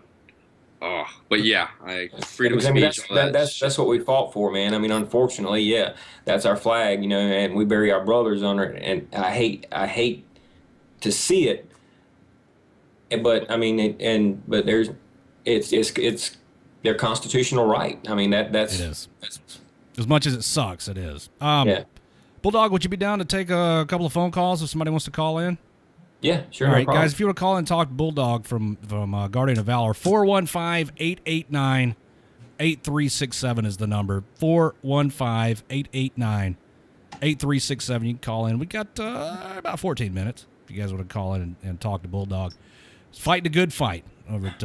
Go over to guardianofvalor.com and look at some of the cases over there on the wall of shame and listen to some of the phone calls where they get these dudes on the phone and call them out. It's I don't want to say it's entertaining. It is to an extent entertaining. It's informative. Right. Some of them are pretty funny. It's entertaining, and that's where I did an interview a while back, and the guy asked me. He said, "Well, why do you post these videos?" And you know, I said, "Well, I was kind of in a predicament. You know, I wanted to post. I see these videos coming in, and I know the guy's a poser, but I know if I start posting these videos, you know, other people are going to start sending me videos, and you know, unfortunately, some people started getting physical. But the fortunate thing that came out of me posting that first video of Ryan Burke confronting the fake ranger in the mall is within 2 days it had 5 million views. Within 3 days, I was getting calls from senators, from congressmen that wanted to help strengthen either the federal law or wanted to get involved and get their state laws passed. I can't count how many letters I've written for senators to go in front and get stolen valor laws passed. Like I said, if it's close enough, I will go speak before the committee. I did that in Maryland. So the entertainment value of that video, I hate to call it that, but the entertainment value of that video, civilians wanted to see what pissed him off so fucking bad that he had to go after that guy in the mall like that. And it was that entertainment and that curiosity, unfortunately, that boosted it into the spotlight and brought it to the attention of the legislators and say, hey, this is really a problem. WTF Nation Radio, you're on the air with Bulldog from Guardian of Valor. Go ahead, caller. Hey, guys. Hey, it's Jeff, the old soldier from the other day, man. How y'all doing? Hey, what's going on, man? What's up? Man, all I want to say is, hey, Bulldog, Sergeant P from over at Gruntworks, and I wanted to say thank you guys and your organization. Guardians of Valor actually helped our fans out a couple times when they contacted us, and it was way out of our wheelhouse. And I've talked to Bulldog a couple times through the emails, and he's really taking care of our fans. He's got a good thing going over there. Yeah, I appreciate it, man. That's what we're here for, man. I mean, we hate to see people ripped off, but ripping off veterans, man. Like I said, we've got some things coming up, some new things that we're going to bring on board. Just to let you guys know, we've got our first official Stolen Valor interview coming, probably this week. It's going to be up on the website. So, what's that? Who's the interview with? Well, the interview is supposed to be with the poser himself. He wants to come forward and explain why he did what he did. I wants to clear his name. Okay. Yeah. Oh my God. That's probably pretty interesting. And the other guy that's coming forward is the guy that was in business with this poser that wants to try to save his business. So with doing an interview and coming forward by doing the interview and apologizing and all that, is that any way like good enough to clear somebody off the wall of shame? No. So still on the wall of shame. All right. Especially for when it gets into the point where you're stealing money, or you're lying to these organizations to get benefits, they're gonna do it again. I mean, we know they are. The guy that I sent to jail for 5 years, as soon as he got out of jail, I got a call from a guy that was Homeland Security down in Florida, and he says, "Hey, we're trying to find this guy. He's committed the same crime again." Wow, man. So Jeff hung up. There was one other caller. I could take one at a time. I mean, I could take more callers than one at a time, but it gets a little crowded in here. 415-889-8367. Probably got time to take one more call before we wrap up this segment of the show. Hello, Kaz. Oh, Kaz. Hey, good evening. Hey, how you doing? I kind of had a question for Bulldog. Thanks for being on the show, by the way. Yeah, no problem. This is Kaz. He works here for free. Every time you hear Stolen Valor, it's typically your person trying to fake service, but I'm sure there's some Stolen Valor out there from legitimate brothers and sisters that have up, but they're embellishing their record for unfortunately there's a lot of that. You as he said, go on my website. There's a couple of those stories on there where these guys have embellished their record after getting out of the military. One guy was a decorated Marine, man, served 20 some odd years in the Marine Corps, and he was actually serving as a special spokesperson to the new recruits coming in at Marine Corps Parris Island. Well, come to find out, everybody remembers the Beirut bombing, and all the Marines that got killed. Well, those guys, that's a tight group. That's a tight-knit group of guys. You don't claim you were there if you weren't there. Well, this guy was claiming he was there, and he was the last survivor pulled out of the rubble. So these root guys came to me and said, "This guy's a liar. We want him outed, and we want him. We want the public to know the truth." So we outed him. As soon as we outed him, they freaking booted him off Parris Island. They banned him from Parris Island. And then I guess a week later, I got an email from his wife, and she was trying to get me to pull him off the wall. She was basically saying that I had ruined his life, that, you know, he was in the hospital because he tried to commit suicide. Wait a minute. You ruined his life? He ruined his life. Right. Yeah. Oh, whatever, man. And that's what I told her. I said, look, you know, I didn't cause the guy to commit suicide. All we did was posted the truth like we were asked to do. I mean, just like, you know, we're a news organization, but our news is military based and, you know, stolen valor based. So we got a caller here who's been patiently waiting. Go ahead, you're on the air, caller. Hey, it's D-Max. What's up, D-Max? No, I just had a question for him. Have you guys actually tried to network with any of the other organizations, like around, like, to also link with Stolen Valor on top of, like, Battle and Distress or, like, Black Rifle Coffee, like, networking? D-Max, what do you mean? I'm lost. Do you guys work with and communicate with like these other veteran groups? Yes. About Stolen Valor Have is what I think D-Max is trying to say. The other veteran groups. Is that what he's asking? I think so. Okay. Yeah. Yes. Just about any veteran organization that you know that's out there, they know they come to us. Grunt Style, I'm sure everybody knows who Grunt Style is. Grunt Style, they come to us when they need something looked into. Honestly, and I'm going to just put this out there, man, because the VA has actually come to us to help them verify DD-214s. It seems like a government organization such as the VA, with all the information they have at their fingertips and the type of access that they do, would have the ability to determine whether or not somebody has actually served in the military, but they're coming to you. It's not that easy. You would think it would be that simple. I don't remember. You remember a few months ago where the story came out about all the veterans that were in Chicago that had been in this place for so long because they couldn't bury them because they couldn't prove that they were veterans. So, you know, the VA contacted me and said, "Hey, man," and this I swear to God, guys, this is what they told me, and it made me sick.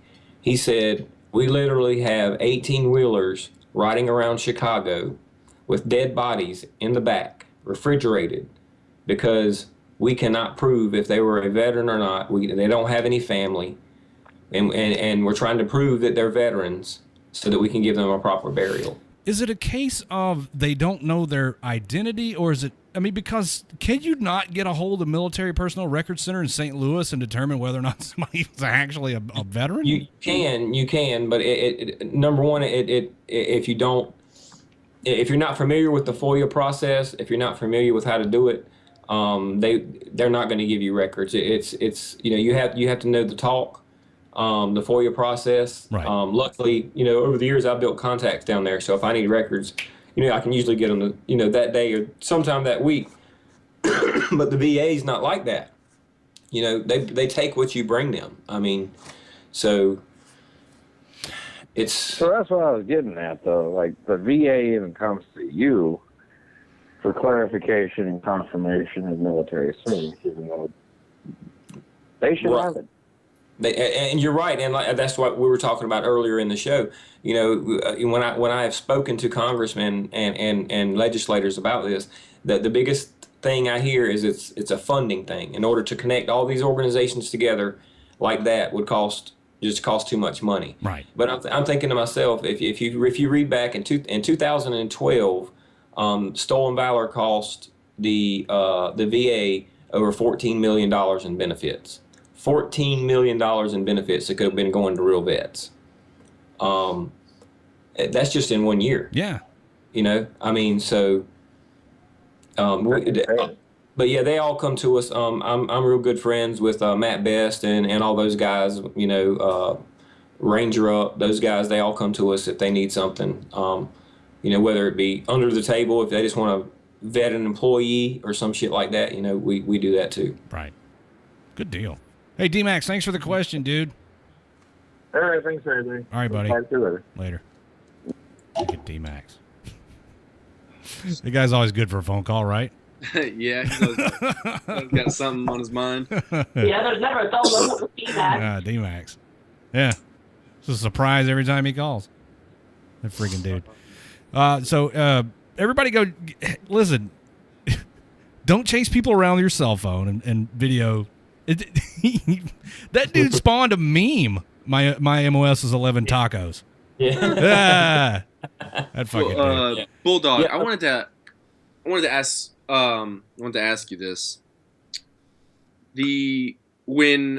When we see somebody walking around with a jacked up uniform, we know it's fake because we're in the service. We've been in the service. We know what a dicked up uniform looks like, or we know when somebody's not trying to pose.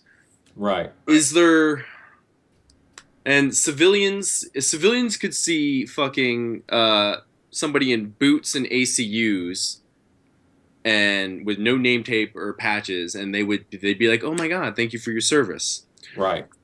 I know you guys have a lot on your plate, but is there any way or anything that veterans or WTF Moments or Stolen Valor or veteran pages and groups like that, is there anything that we can do to Are you asking for like the proper protocol for handling this kind of shit? No, I mean, like, is there anything that is there a way that we teach can civilians? Yes, to educate civilians, maybe, because it's hard for them to understand. I'm trying to get it out. I'm trying to get Spit it out, chucklehead. Trying to get it out in an articulate way. It's something we can do to educate civilians, what the fuck Stolen Valor looks like, and so maybe help on fucking forged documents and people getting free shit happening. Right. Yeah. It's I mean, that's part of what we're trying to do with what we're doing. Is to show civilians what Stolen Valor looks like and show them what right looks like. Our page, isn't just a military page. We have tons of civilian supporters on there. And I've had civilians that email me all the time and tell me they learn a lot from our page about what to look for, just from our investigations. Just from listening to the lingo on our page, and because we're not one of those pages that down civilians and stuff like that, like some of these other pages do.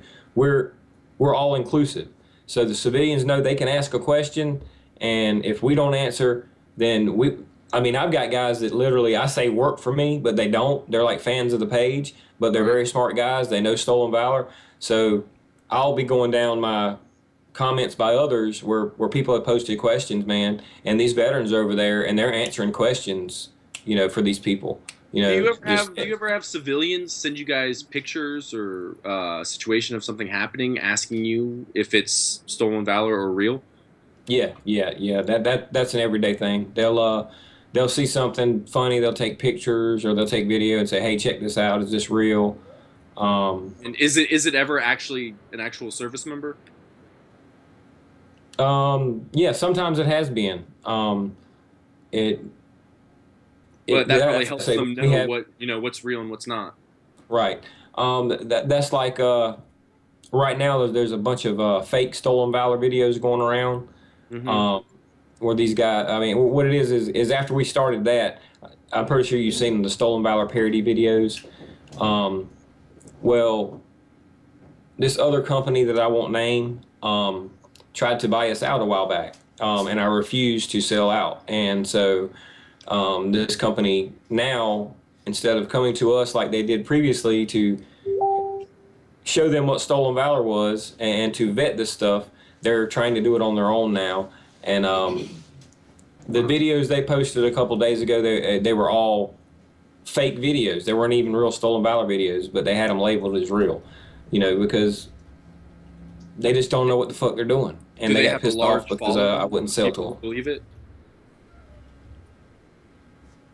What'd you say, Zulu?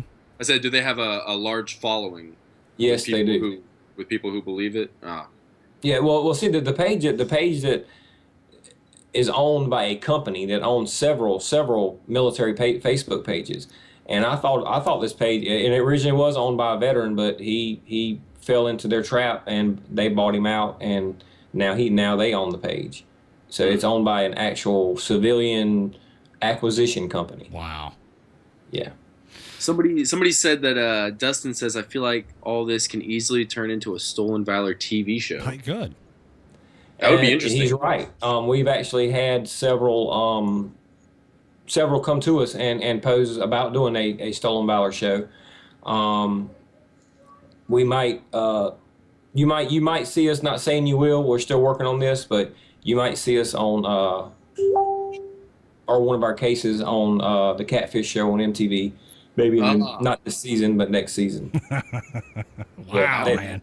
Yeah, that would be awesome. MTV reached out to us and wants to do a show kind of like, he's claiming military, she doesn't know it. They want to do one of those kind of catfish stories. So that would be pretty awesome if you guys were on MTV. Yeah. No, we're working with them. We're trying to find a good case for them. We'll send them the cases, and if they see one they like, and then they're going to go for it. So I see some. We're gonna start our own little TV show per se soon. Once we see legally how we can do it without breaking any laws and things like that, we're gonna start our own to catch a poser series. Wow, that's awesome. Looking forward to it. Maybe we can help out some kind of way. We'll talk. Yep, sure. All right, guys, we got to take a break. Bulldog, thanks, dude. It's been a while since we talked to you. Thanks for bringing us up to speed, and I hope we can get you back on here soon. Yeah, man, anytime. And if not me, like I said, I got a couple of new employees. They're smart, and maybe I can get them to come on and talk a little bit about it. Awesome. Everybody, go check out guardianofvalor.com, and if you think you have something to offer to help fight the good fight, send Bulldog an email. Admin at guardianofvalor.com. Our Facebook page is Stolen Valor. So. Yes. Yeah, I tagged you in this post on Facebook, so everybody go check it out. We're going to take a break. We come back, we'll play Drink That Tune and maybe give away a prize if one of the ringers is off tonight.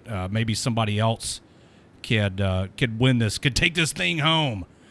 So that's going to be, I'll tell you about it after the break, everybody. Thank you again, Bulldog. If there's anything we can do for you, man, hit us up. Yep, no problem, guys. All right, brother. Have a good one. We're going to take a break, everybody. We'll be back soon. Don't go anywhere. WTF Nation Radio. More coming up.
Broadcasting live from the basement of the Pentagon.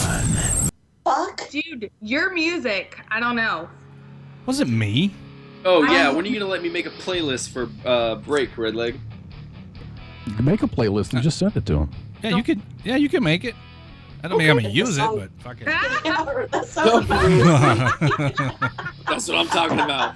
What's going on, everybody? This you've tuned into the third hour of Friday Night Fuckery, the fuckeriest hour of Friday Night Fuckery. Super fucky. When we're all fucked up. I'm your host, Redleg, and he's Zulu. Hey. Who else is here? Raptor Mom and Spanky and Kaz and Minx and some other dude that doesn't call anymore. Fucking gang's all here. He's on his hardship tour. So how's the weather out there? 78 degrees. 78 degrees and sunny. Yes. Yeah, that's a rough ride over there. Hardship tour. Jesus. Right, go to the beach, goddammit. Jeff says I need more Hall and Oates in my playlist. All right, we'll talk. We'll talk about it some other time. We'll talk about it. So speaking of Facebook, was somebody talking about Facebook? Because if not, then that was just. What was the final score? You mean Instagram? No, Facebook. Oh. Cause wants to know what the final score was, so we'll go look at that. Oh, jeez. I would say that's a defeat. What's it at? That's a defeat. For you? For Zulu. There it is. All right, hold on. Let me take a picture of this. Hold on. Take a picture of it. So was there a bet in this at all? Yeah. Whoever loses dies. Oh. That's pretty serious. Speaking of Redleg, someone in the chat room, like when I first logged in, was something about like, Redleg dies today, and I'm like, nope. Yeah, because I got Minx as my personal fucking bodyguard. Oh no, she fucking. You mean your personal fucking rigger? Yeah, that's right, everybody. It was rigged. That's right. It wasn't rigged. It was rigged. Go count. No, it wasn't rigged. It's rigged. true that Wrong. I'm fucking Redleg's bodyguard. Wrong. Wrong. I think it's gonna be huge. I thought you lost. You're Redleg's bodyguard, not fucking. I wish somebody had that sound clip I'm not. of me saying you lost. You lost. Hey, You lost. Baby Zulu, are you calling for a recount? Yes, no, I was about to say that. Are you pulling a Clinton? Go count them. Nah, he's pulling a Jill Stein. Ah, that's the hooker. Oh, jeez. Yeah, you pissed off Jay Reddy. Why, We you still leave? need that Elizabeth hooker to email us because obviously she wants Zulu's magical seed. And me and Raptor Mom and Spanky are still waiting on this goddamn heifer to email in her resume explaining why she is good enough for Zulu's goodies. Hey, we have your back. The two of you have got that handled. I'm just the mob boss on this. Redleg allowed illegals to vote. Thanks, Hunter. The cat's out of the bag. I let undocumented citizens vote. What are we doing? Drink that tune coming up here? Cause wanted to see the results of the voting, and we saw those. Jose needs to be able to vote. All right. Jose still alive? Yeah. Does he have his green card? He was I've been gone too long. He was on the show last night. Fuck. Fucking Jose. All right, so the message that I need to put out to everybody on Facebook Live is, sorry, I got to stop it for reasons. But what you can do is come over to the live chat at WTFNationRadio.com and play Drink That Tune over there. But you should probably listen to the feed on YouTube. YouTube.com/WTFNationRadio. Listen there, play in the chat room. No more Facebook. Get all that? Cause. What? Does that make sense to anybody? What? I got it. All right, good. Because I have no idea what all I just said. Yeah, me neither. I promise you guys have the right list this week. But you can catch us at WTFNationRadio.com. Yes. And join us in the live chat. Yes. Look at that feed. That guy. All right, so Facebook Live stops now. Goodbye, everybody over there. Yeah, Drink That Tune starts now. gonna start drinking. Sure, go ahead. Coffee? You just started? It's not even. It just hit 5 o'clock. And you don't drink, so. And I don't drink, so. Yeah. There's that. Yeah. All right, let's get this going for the first timers. Drink that tune. I'm going to play you a song. You have to tell me on one line in the live chat at WTFNationRadio.com what the title of the song is and who performs it, the artist. Ooh. Yes, the artiste. If you get that right, you get a point. You also get to tell somebody to drink. And then, wash, rinse, repeat. Kaz has the final say-so in awarding points because that's just how shit works around here. Also, the theme is worth how much? 4 points. 4 points. Tonight you'll get 4 points if you can private message Kaz what you believe to be the theme of tonight's Drink That Tune. Dun, dun, dun. Excuse me. Shall we? Let's do this. So excited. Are you excited? Let him go for 30 seconds. I couldn't do it anymore. Yeah, that was painful. I ain't even mad at you. What? I said, are you mad? I said I'm not you're not mad at you. Okay. Oh my God. I was about to say Spanky. It sounded a little country, which reminds me about tomorrow. Yes. Oh. Me and Kaz. Minx, you're getting good at this. What do you mean? All right. I'm drunk right now. Sorry. I don't even know what you're saying. Disclaimer. This is not my list. It is totally mine. I was gonna say it sounds like country, and Who's, tomorrow night, Saturday free for all. See, you did it again. I will say that You did it again. Good job. I saw it in the names. Cause did real did quick, Duffy though. get this? Is that who? Duffy got it. Okay, yeah. all right. Jeez. Yes. All right. And I have never seen Duffy before. I have not either. So hey, hi Duffy. Hi. Hello, Duffy. Hello. Hi. Welcome to WTF Nation Radio.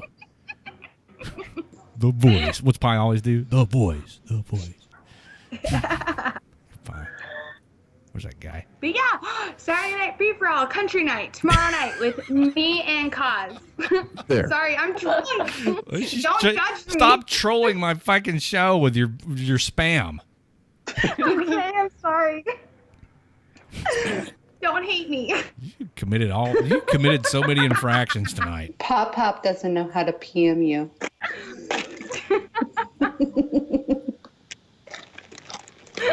I've got like freaking 17 instant messenger things. I'm trying to tell everybody no. I know they All right, don't next got one. Tell them all the wrong. Yeah, boy band.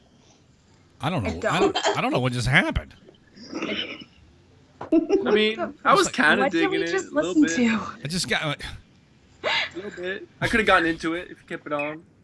Get some. Well, yeah, you're a snowflake. Of course you could have gotten into it. Oh.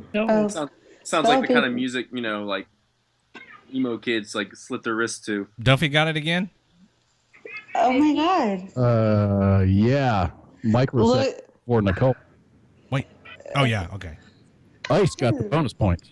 Ice did. Ice already got the bonus points. He's on Go fire. Ice.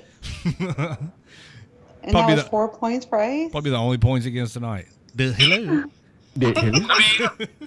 Like, really? Wait, what was the theme? Hello. Songs with 17 in it. Old off a pickup.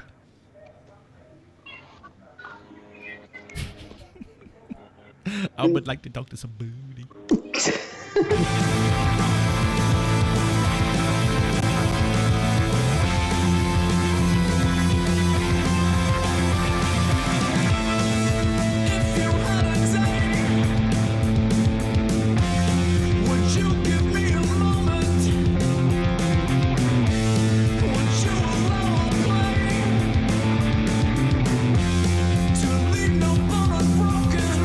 Oh, you know what? Duffy is D-Max. What the fuck? It was. It changed from D-Max to Megantron and then to Duffy. You fucking asshole, dick, cheater. Asshole, dick, cheater. Asshole, dick.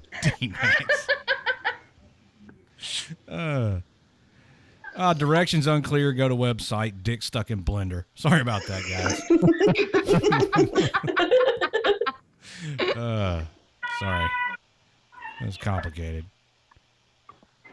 Did let's see, Allie? Dude, Allie's been silent this entire time. Her face has been so confused with all of these songs. We might have stumped her. I think Allie just got that one, though. Wait. She did. Allie. Allie. All right. What's screaming in the background? Somebody getting murdered out in the front yard of your house? Bunch of fuck Me? faces. No. My kids are in their kennels. Bunch of I dependents. have like 17, 12-year-olds here tonight, and they've all left me alone. I fed them, and I'm hiding in my bathroom. Hey, Stinky, I hate long goodbyes, dude. If you're leaving, just get the fuck out of here. Bye. Bye, Felicia.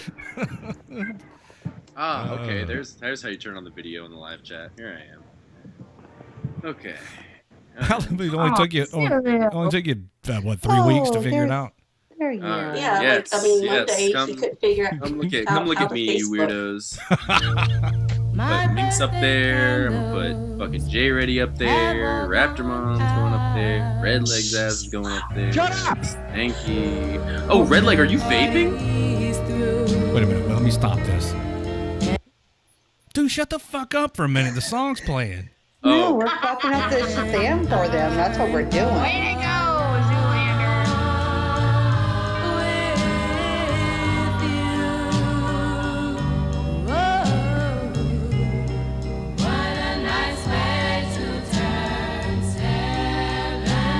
Is this still going? I'm sorry. I should have stopped that a long time ago. Oh no, What's all wrong you're with doing, that? all we're doing when we're talking is fucking up the Shazam thing for them. That's what we should do. I hope somebody's watching Off my back. to see if somebody gets this. Anybody?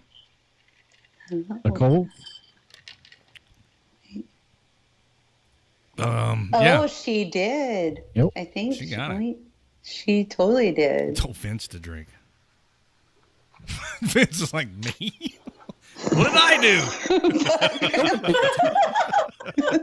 I don't think Nicole understands how the drink passing out works, but what else? Vince is like, I'm just here to hang out. I'm not even playing. Uh-oh. Well, what happened? Oh, Elizabeth showed up. oh, hey. Oh, Hey, there we go.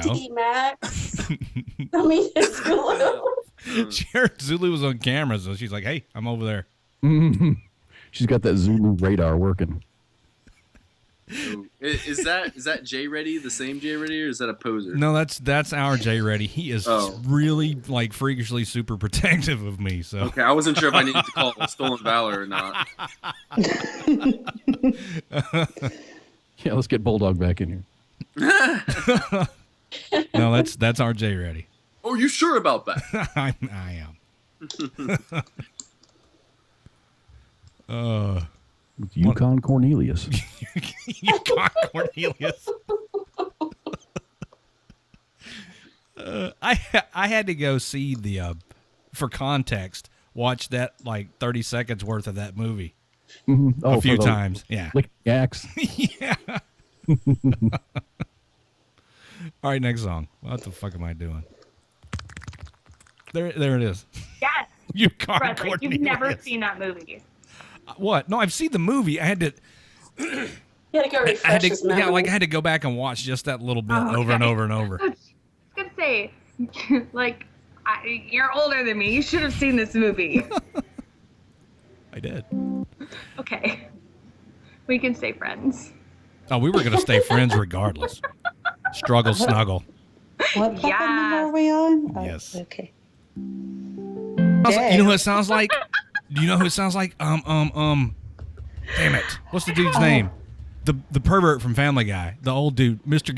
Herbert. Listen to the vocals. Listen to the vocals. Wait. Oh my God, did Nicole get it? You get your fat All ass right. back, yeah. Seriously? Dude, how does she know this shit? Like I really want to know how she knows this shit because I didn't even know this shit when I was like searching for Zulu, this drink. shit. What? Nicole tells you to drink. Oh, that's fine. Hey, look what I got. Oh, wait. Stop. Take it back out of the frame. Take it back out of the frame. All right, hold on. Everybody bear with me. I see D-Max before. Wait. Everybody bear with me. Hold on. Get out of the frame. No, I still need to. Yeah, no, we're gonna do a thing right here. We're gonna make a live video internet meme. Just you got to give me a second. All right, hold on. I'll drink. I'll fucking chug so Nicole excited. as soon as fucking Redleg's ready. Zimbabwe. You just have to bear with me. Hold on. Okay, we're bearing. I'm holding on to this for I'm you. gonna make you full screen on YouTube. Right quick. All right. Zulu drinks like a girl. Yeah. Well, I mean, your words. Oh no, wait, it was Pop's words.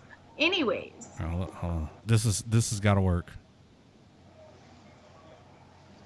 All right. When you hear the music, bring the beverage in its large container into the frame. All right. All right, here we go. Live action video.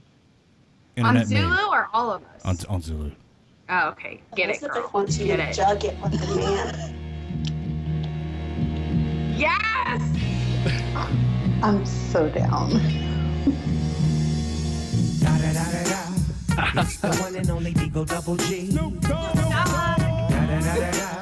You know I'm mobbing with the D-R-E. Okay. All right. That was totally worth it.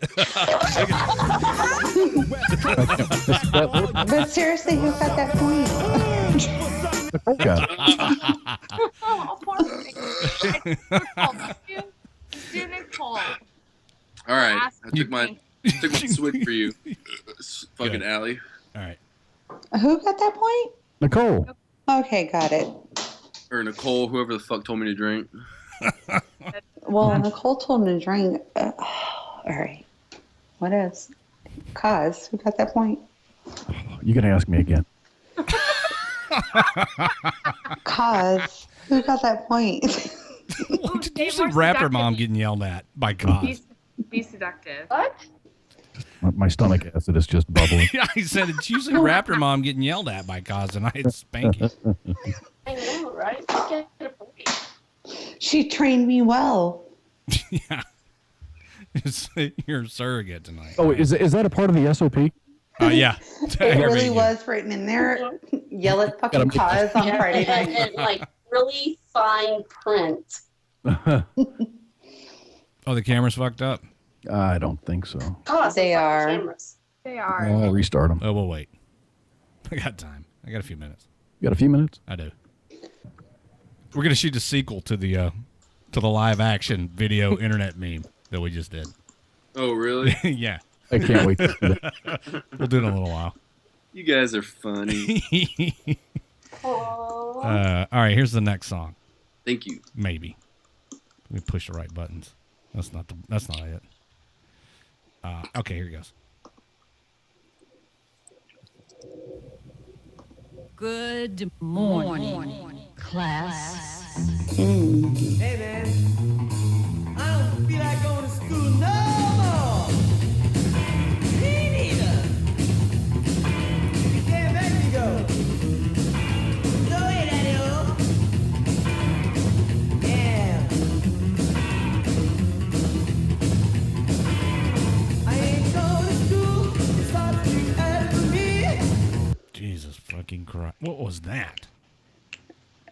You didn't play that for them to hear it. Oof. Yeah, I played 30 seconds exactly. I think everyone drinks. No, somebody will get They it. don't get it. Oh, wait. Who is Chef They haven't even heard Prescott? Prescott got that one. That is. Then I retract my motion. Okay, I know y'all are Shazamming because I was Shazamming this shit. No, I have like literally heard that. I don't remember. It was some soundtrack or something. Because I was searching. I'm just going to do the next one. Who gets that one? Nicole or Prescott?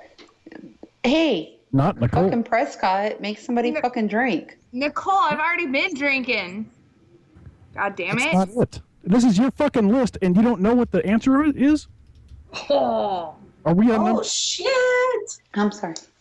Yeah, you are. Mom? Okay. Anyways, look here, kids and listeners. The people on this call, we've already been drinking, so I highly suggest that you name somebody in the chat room other than in red. Neither Prescott nor Nicole got that song. Am I wrong? Oh, okay. Wait. Let me. Get it number 6. Is that correct? Cause is the dad. Yeah, that was number 6. That's not what's on the list. Yes, get him, Dad. Get him, Dad. Do it. Yeah. Wait. I didn't fuck this one up. No, you did not. I don't know what I saw then. Yeah, Shazam says, yeah, I agree with Pi. Like, I had Shazam up too. And I don't know. What? All right, Kaz, what is it? What's the correct one? The correct answer, according to our list, is Sexy and 17 by the Stray Cats. Okay, Jeff Prescott got that way up there. Yeah, he did. I was looking at the... It was way up. It's way up there. He got looking it. at tits. Oh, titties. Oh, Kaz was Limit distracted. Brigade. Kaz was distracted. Titties. Scott, congratulations, you have a point. Nicole has 2, Allie has 1, Ice has 4, and Duffy. D-Max has 2. I'm pretty sure that everybody who all gave the same wrong answer, you just dimed yourself out on using Shazam. With your Shazam. Yeah, because when I Shazammed, it was the same fucking answer. And Jeff Prescott got the right answer. Hey, I think we should give Jeff a fucking bonus point. Fuck yeah. And take away points from anyone who Shazammed. Now you're going to make me math, and that's not going to work. Okay, no, we're not keeping score. I'm keeping score. Keeping score. I got a pink pen and a pad right fucking here. I'm backing up Kaz. This is my job. They pay me in shots. Y'all don't know? Oh, boy. Oh, shit. Getting paid? I get paid in shots. You didn't know this? Wait a fucking minute. What am I doing? Number 7. That made me feel nauseated. Like, I feel, honestly, like, I feel like I was about to be, like, assaulted. Like, It's like the Silence of the Lambs, I'd fuck me song. right? Yeah, you'd fuck me, I'd fuck me. I'd fuck me. Fuck me so hard. I would think we would all know what gets us off better than. Never mind. Oh. You're right. I think, who is Chef Prescott? Because I think he just got that one too. Cause, did you see that? There you go, Minx. Yeah! Would you fuck me? I'd fuck me. Wait, hold on. He's like a sweater.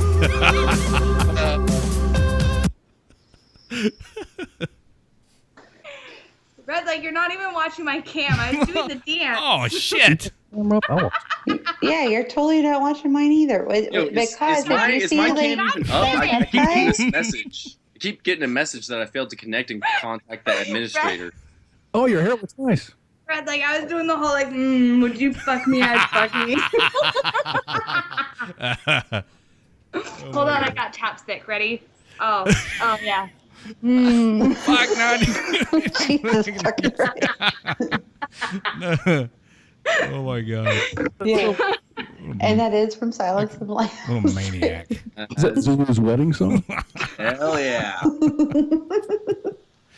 Oh, shit. Oh, Elizabeth has got a cam up now. Oh. Who does? Oh, my. Wait, no, she claimed she was not the same hooker from last week. Hey, Jay Reddy wants to know if you had your dick tucked between your legs, Minx, when you were doing I do. I do. wait. My lady dick is tucked between my legs. Oh, my God. That's terrifying. Hey, Zulu, your cam's fucked up. We just see you picking your nose right now. No, it's great. Like, pick my nose. Like, it keeps saying that, like, people are viewing it, but I can't see, like, my own fucking cam, but I can see your guys' cam. I don't know what the fuck's going on. Oh, good lord. Oh. This my man.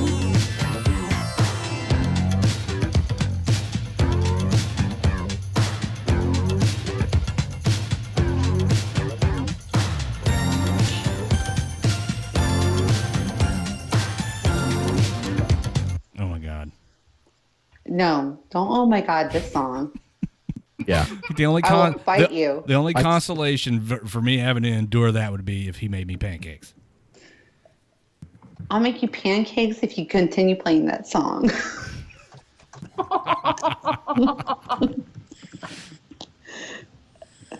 What's happening?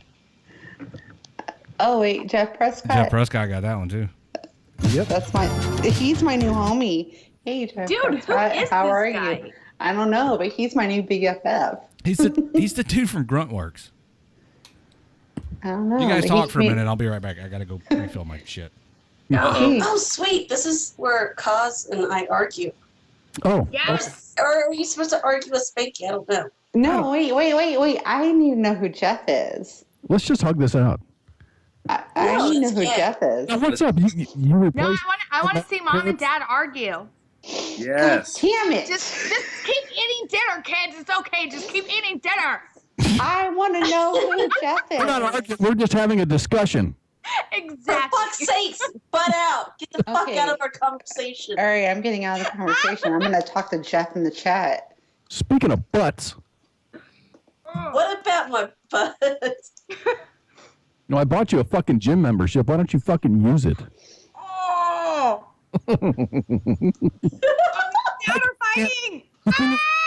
Can't be mean. It's not me, man. I can't do that. It feels bad to be mean. I can't breathe. Mom and dad are fighting. I don't know what to do right now. We'll just go. Wait, I just said that Jeff is getting stitched. Oh my god. Just get stitched. Did we do the Fight. Kaz and Raptor Mom yell at each other while Redleg gets up and does stuff? Fought. Like mom and dad were fighting, and I didn't know what to do. He's just running So circles and I screaming. continued to eat dinner.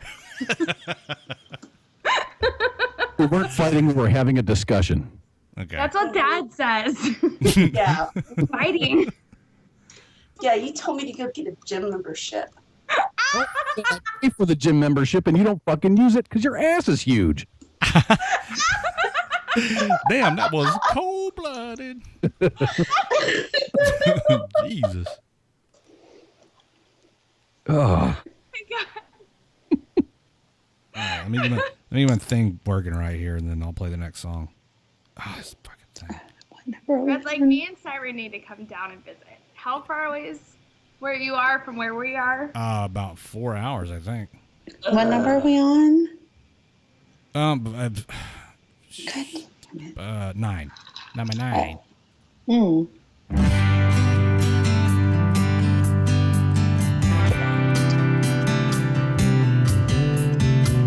Sirens wail in a flashing light. Nothing better to do on a Tuesday night but give me hell. Where you headed? What are you out for? All right, so gosh, my ears. I can kind of guess by your reaction that you're not going to be tuning in for tomorrow night, Saturday Night Free for All. Aww, don't know. Bradley. It'd be the catalyst that starts me drinking again. Well, just get stoned or something beforehand. Okay. But hey, no, I threw in some bluesy country, and like, let's face it, Memphis is home of the blues, so. Totally. Nicole got that one. Is that correct? Yeah, I think I missed some points, so I hope Mom is keeping more scores than me. I got the score. I am the judge. 17 Dogs Fucking on a Farm by Jebediah Green. It's a good guess, Jay Reddy. God damn. You got. He does the rock cover of that. So someone has already got the theme, I'm assuming. Yeah, Yeah. Thanks to Spanky. Oh, What's the theme? Songs the with theme. Yeah, this was my, my Happy New Year type, Happy 2017 list. Oh yeah, it is 2017. Did you not get the theme? No. Fuck. Oh my God, Dad. Lawn moment. Jesus. The senior moment. On, that went right? Dad. over the head. I just didn't connect those dots. Oh my God. I thought I was the dumbass here. You still are. I'm not going to take that title. Thank you.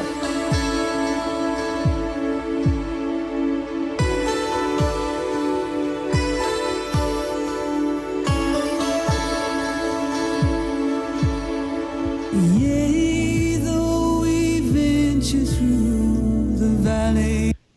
I'm calling Stolen Valor on this. Go look at the 30 seconds into this video. Hey, Branco, this isn't my fucking list. It is my list. Go eat a dick or like 3 dicks or send me your address and I'll send you a bag of dicks to eat.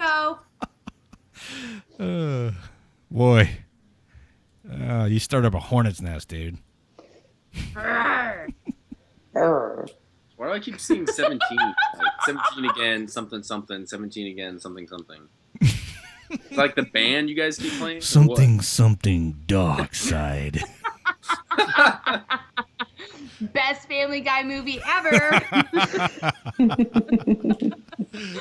something dark. Allie got that one. Oh, Minx. You're right here I with got me. you, Redleg. You're right here with me tonight. Oh my God. Hell yeah. Minx and Redleg show. Oh, we should do that. We should. I should get stoned. You should get tipsy on the grape juice, and then we can fucking. Oh, wait, hold on. I got an idea. The inauguration is what, next Friday? You and I were together for the fucking election. You and I should be together for the inauguration. We were together for the election. Well, that was a fun ride. It was such a good night. So, ergo, the inauguration is during the day. No, it'll be okay because me and Redleg can like recap it. And be like, these dumbasses did this, and then be like, oh, but these awesome dudes over here did that. Well, thank you. I'm your president now. This is going to be great. Be on fire. It's going to be a really good administration. It's going to be great. It's going to be huge. It's going to be It's going to be huge. It's the best. I'm the best president. They like me. Redleg, me and you. All right, it's a date. Yes. We get Jay ready to sing us an intro song. I mean, J Dog to sing us an intro song. Or Jay ready. Jay ready. Yeah, right? Jay ready can sing. Oh yeah, Jay. Okay, so me, Redleg, and Jay ready. But Jay ready can only he's not allowed to speak. He can only sing everything he wants to say. So no talking. You got to sing everything. Look at us being creative. Oh, Oh, okay. You're talking to Zulu. Look at us being creative. Right? We're being creative. This next song is. I was only 17. That's enough of that. Who knows that one? Oh, for fuck's sake. All right. Okay. I'll play at least 30 seconds of it. I'm sorry, Spanky. I think I just felt Redleg's head split open. Living out a reckless dream, riding those summer streets to the corner of High 13.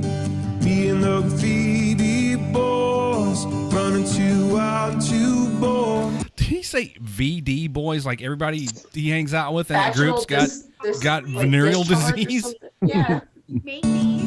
Are you gonna fire me yet? I want to hear him sing about the VD boys. It's like a gang that you can only get into with like syphilis or gonorrhea.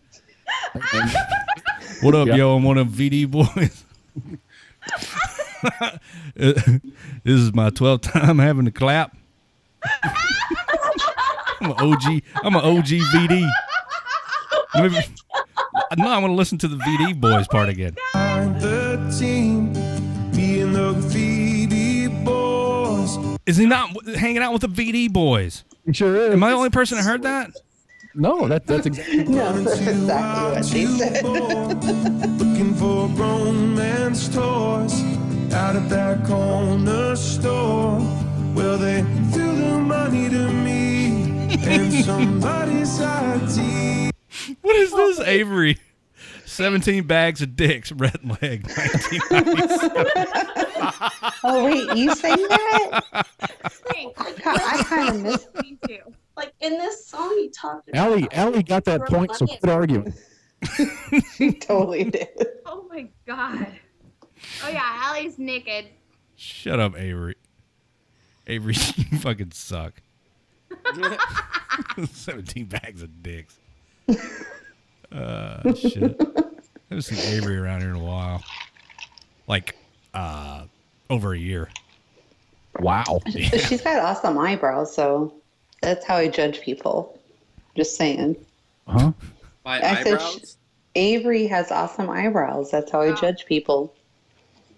Oh, okay. Oh, look at Zulu's eyebrows. Look at that. Oh, yeah. Well, that's how I knew that he was going to be a good fit.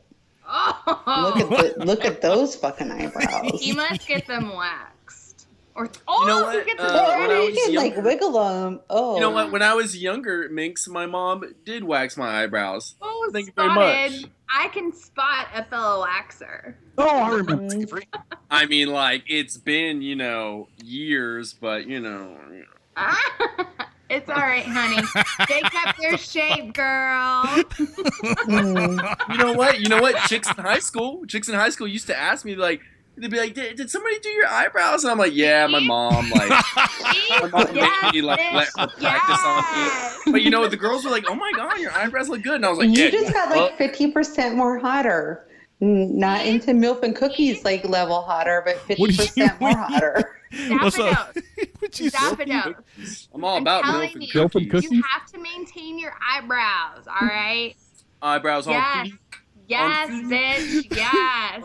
Fleek, yes, bitch. Oh, Kyle is up on milk and cookies. Yeah, I did. So, I guess the eve of Christmas Eve, I was inviting people over to my house, and that's when everybody was like, MILF and cookies. Right, yeah, and the line. Yes, in the train. The big train outside your house. Damn, Raptor Mom. Zulu's a And hipster. they might have been a part of the BB Boys. And if you guys think I'm a hipster, you'd be surprised by everyone else my age, all right? How old are you? Listen, that's not important, all right? We do not disclose my actual age. So you were just right? able to buy alcohol like last week. All right. Yeah, whatever you say. Sorry. You know what? It's been a month. It's been a month. I'm sorry. My bad. You know what? Pip in live chat waxes my eyebrows. I'm getting ready to make the army pay for my sex change. Now instead of the waxing of Mr. Kitty, we can do the waxing of Zulu. Someone needs to tell Elizabeth that Zulu is going to have a sex change. Where is that hooker? I'm still waiting on her resume. You know what? You guys keep calling her a hooker, but that's not very nice. Okay. It's a term of endearment. It's like saying, "Hey, that motherfucker over there." I mean, I can call her heifer. Like, I think hooker's nicer than heifer. Right? That's Thank you. really nice. All right, I'm going to play this fucking song. Oh. Here. That was pretty bad. Yeah, it was bad. Am I right? Really bad. Why did y'all hire me? We don't. It was a disability act. Do you see Jay Reddy's fucking Skype avatar? Yeah. Is it you, Con? Hi, Jay Reddy. Hello. Let me tell you how today. Silver and gold. gold, bitches. Silver and gold. Silver and gold, bitches. Yukon Cornelius. Yukon Cornelius here. I'm looking for silver and gold, motherfuckers. If you got some out there, you can bring them to my store and I'll lick it. Oh my God. Oh, fucking shit. See, I think Allie got that. No. That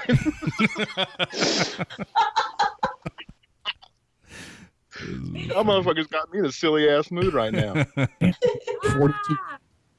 How you doing, Jay Reddy? I'm over the hump. I'll just say that. Good. What does that mean? Oh, I'm glad to hear it. awesome. Yeah, man. Yeah. All right, let me play this next stupid song.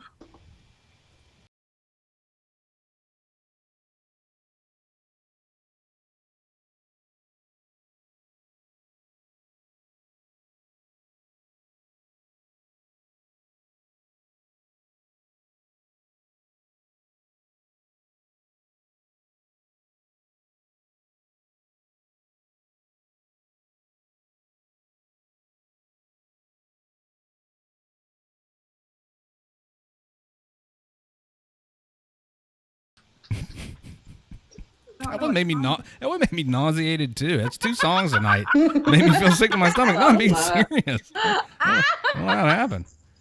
It's funny that she like every time you play a song, that it's just like she kind of like lowball fucking tries to justify it. Like, okay, this one was good enough.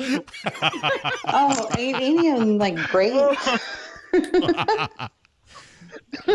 Oh man. Oh, they keep getting worse.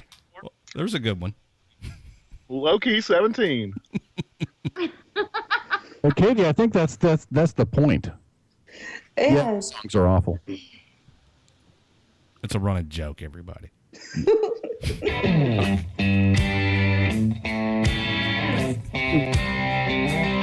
McNasty. Oh.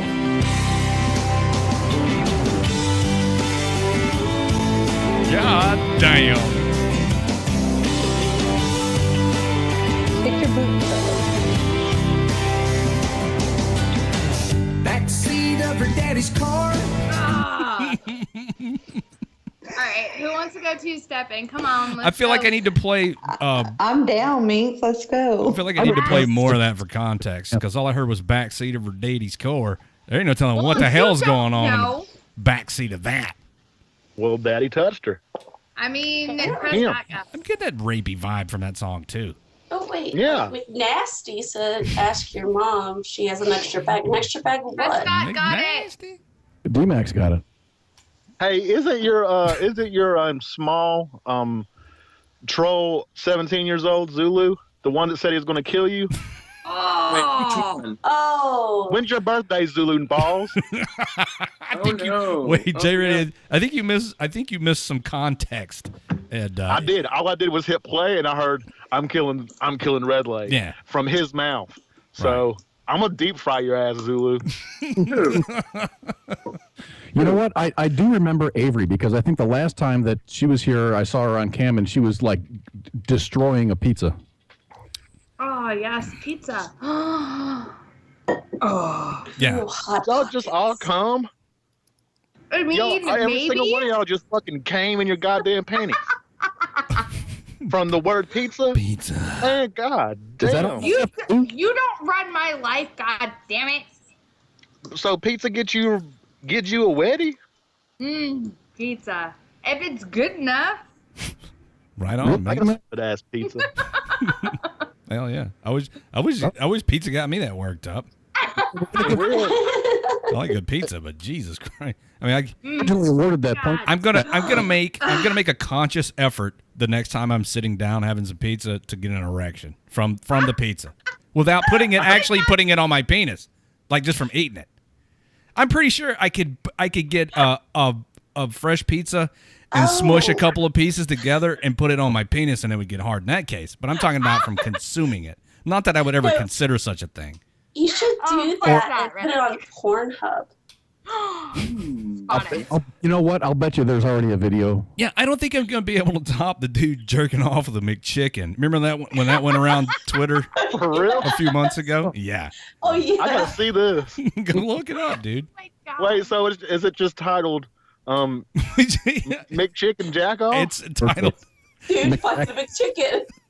McJackoff? McJackoff might get it. Let me actually, I want to Google that and see what I get.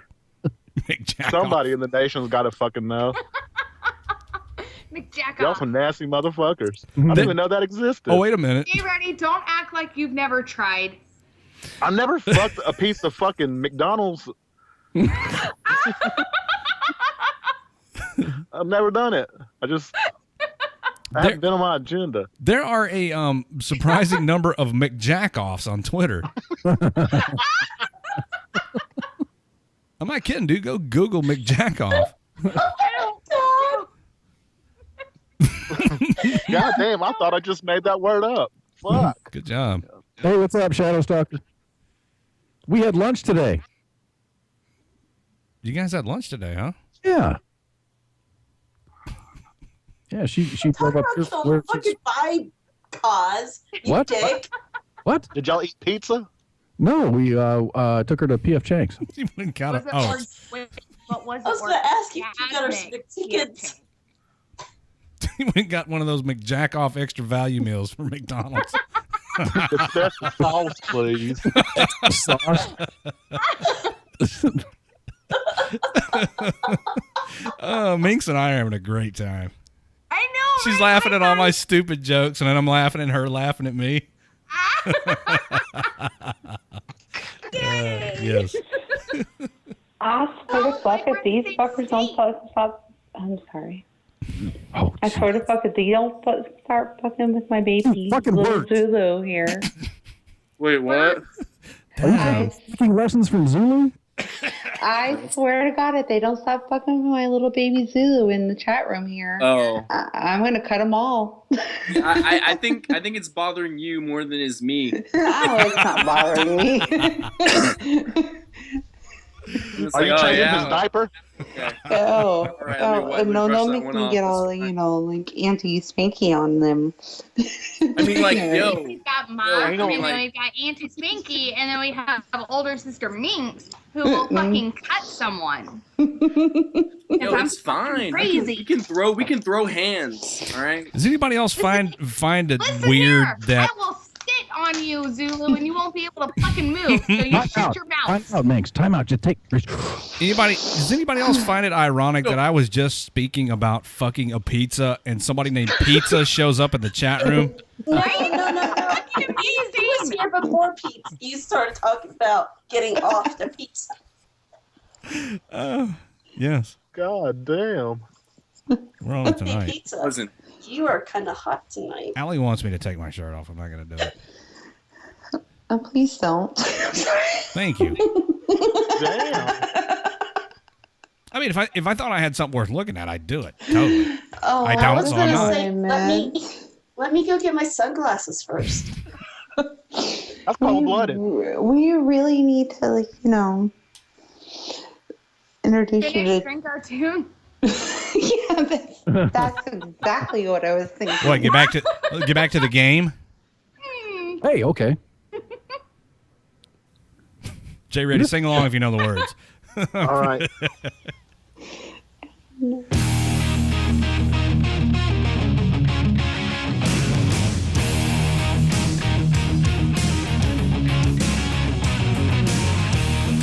I fucked her when she was 17. Yes, ready? Yes.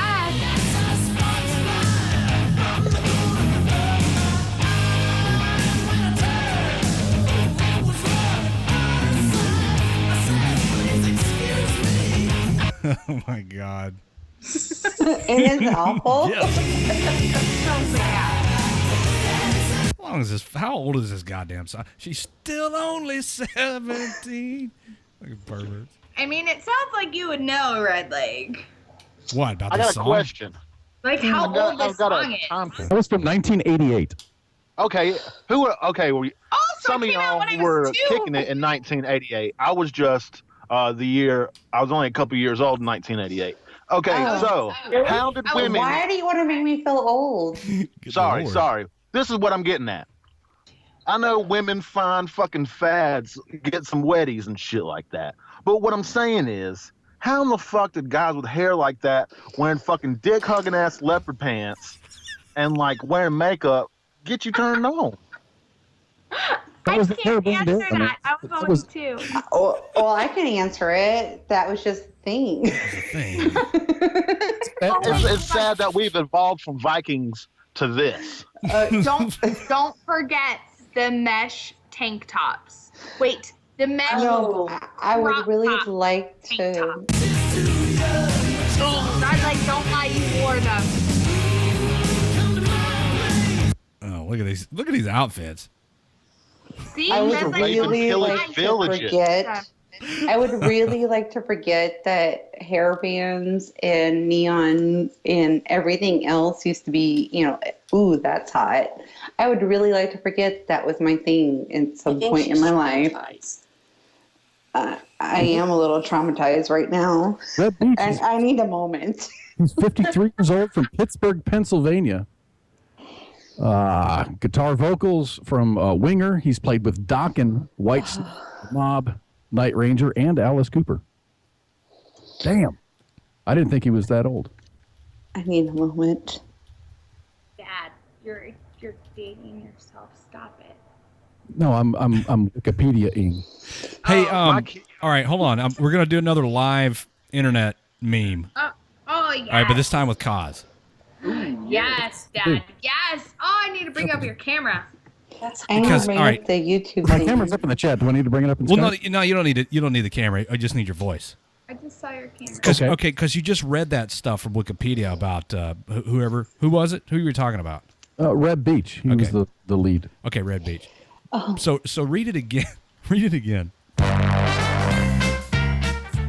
Red Beach Jr., born August 31st, 1963, so he's 53 years old. He's from Pittsburgh, Pennsylvania. It's a glam metal rocker. He's the show such as Winger, Doc, Whitesnake, The Mob. I'm killing it tonight. It's so bad. It's so corny. It's funny. It's hilarious to me. Oh my God, Dad. Like the dating game music? Yeah, that's exactly what it was. I was dying the whole time. I'm sorry. I tried. So bring out your 17-year-olds. Bring out your barely legal. All right, it's enough. I can stop. He went to Berkeley. Oh, I don't have the music queued up anymore. That would have gone good in here. Oh shit! Next song. After graduating from the Fox Chapel Area High School, he went to Berkeley School of Music. He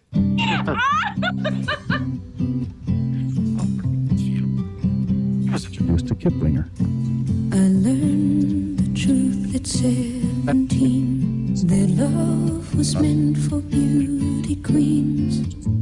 In high school, girls with clear-skinned smiles who married young and then retired. God, this is depressing. Kip Winger played for a cock rock band who he was so... Auntie Spink. Oh, Auntie Spink. The fuck are we listening to? Kip Winger was that fucker. Yeah, Kip Winger. He was in. He was a guitarist. Yeah. I don't think Auntie Spanks, well, wait a minute. I don't think I could be blamed for the suckiest playlist ever. Give it to Auntie Spanks. Do I get this new trophy? Yes. Is there a trophy for this? Zulu, you're up past your bedtime. No shit. Young man. I'm just over here talking shit in the live chat. No, I'm not okay with this at all. Don't Where mind me. is your supervisor, young man? My supervisor's on the phone. It's up to her. You still watching virtual reality porn, boy? I can't even tell when you guys are talking about me or not. We're always talking about you. You guys are too sweet. Let me know if you're going to take another drink of that 40. I'll set it up for you here. I mean, whenever you want. 40. Uh-oh. Yes! Uh-oh.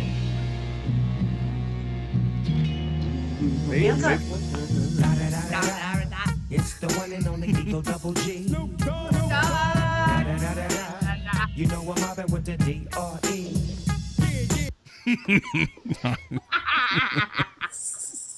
Oh my God. Why'd you stop the song? Snoop Dogg. Oh, play something from E40. Legit, no lie. That gangster motherfucker is literally from like 15 minutes away from where I grew up.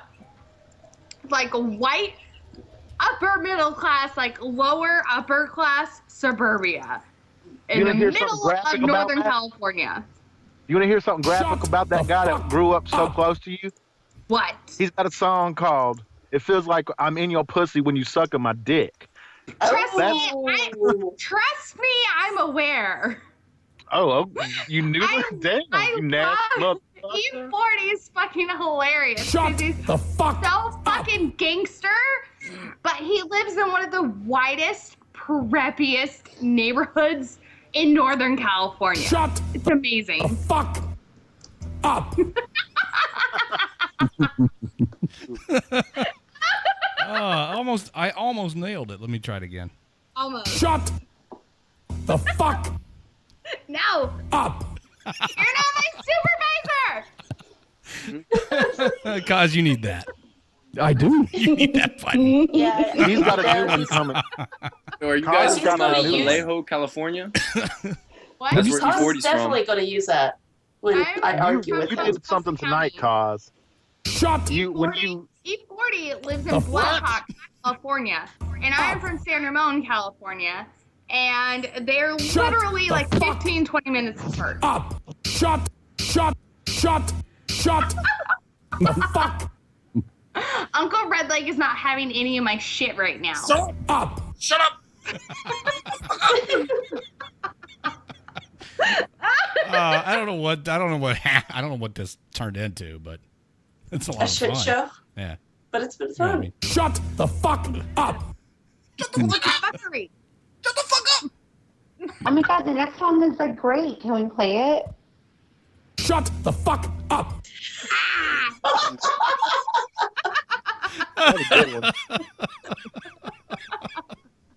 Oh my God.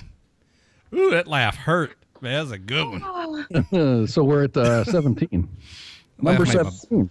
I have made my belly button hurt. Are we on number 17? Yes, Thanks for it's the getting me best back on track. one. Jesus Christ. Oh, God. Shut the fuck up. Shut the fuck up. I just want to walk like into a room with a big old table of cocaine and just suck up some cocaine and like with that song playing in the background and walk into a room, whatever, and like go into this room with just red lights and just there's Fleetwood Mac or whatever her name is, Stevie Nicks, young and naked. Tubby J got it. Who the hell is that? Yeah, I don't know who that is either. Hi, Tubby. Tubby J. If you're making fun of me, little boy, shut the fuck up. See that? Sped it up. Shut the fuck up.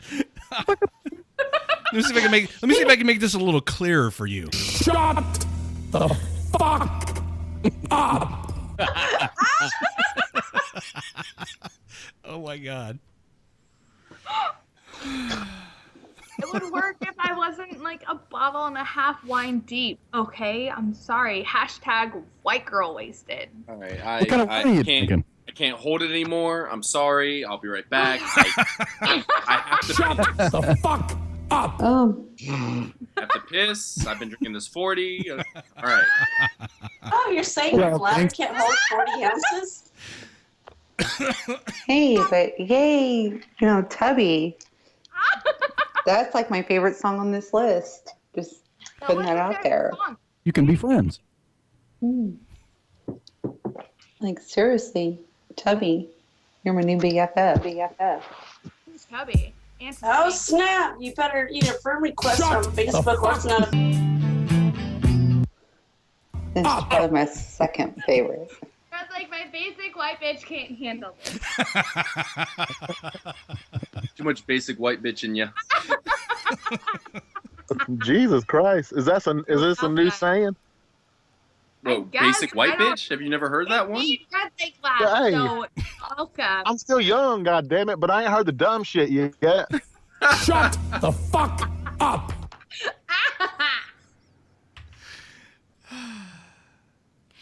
Basic white bitch. What does that mean? Basic white bitch. Okay, all right. Basic white bitch. Fucking drink Starbucks.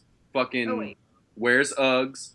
Say, oh my god, motherfucking go to Minx's fucking cam. That's a good example right there. Shut the fuck up.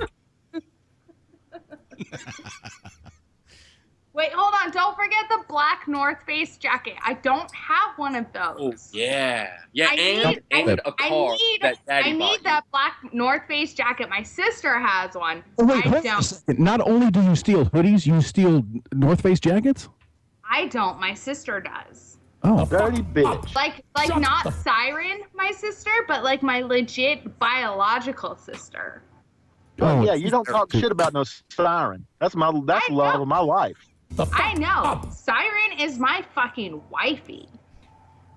Well, you can't. I don't talk Look, shit I'm about gonna buy the fucking yak butter and rub it on her supple breast for you do, motherfucker. Shut Don't be jealous. the fuck. I'm out, guys. I love y'all. I'll see y'all later.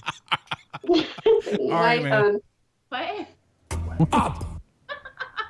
We were talking about white girls being basic.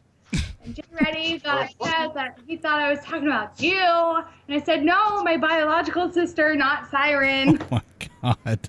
You have to explain yourself to her? That's not a sad motherfucker. You don't gotta explain shit to me, girl. I thought you were leaving, honey. No, I'm listening because you're talking to my boo. Surprise, motherfucker. Jay Reddy wants to see you. Here. Here's I'll see Siren. y'all. All right, Jay, ready? Hope you're feeling better, Siren. Feeling better. Thanks, guys. She says thanks, guys. We heard that. Shut the fuck up. What? Whose point? Why are you bringing me? Why are you at me? Because you're here, honey. Aw. Hey, who won? Because I'm like way over my time. Let me see. Tubby had 1. Let me see. Ice had 4, which was his bonus points. Nicole had 3. Prescott had 4. Our loudest. D-Max had 2, and and Allie had 6. So Allie wins. Oh, look at her go again. I can't play. Up.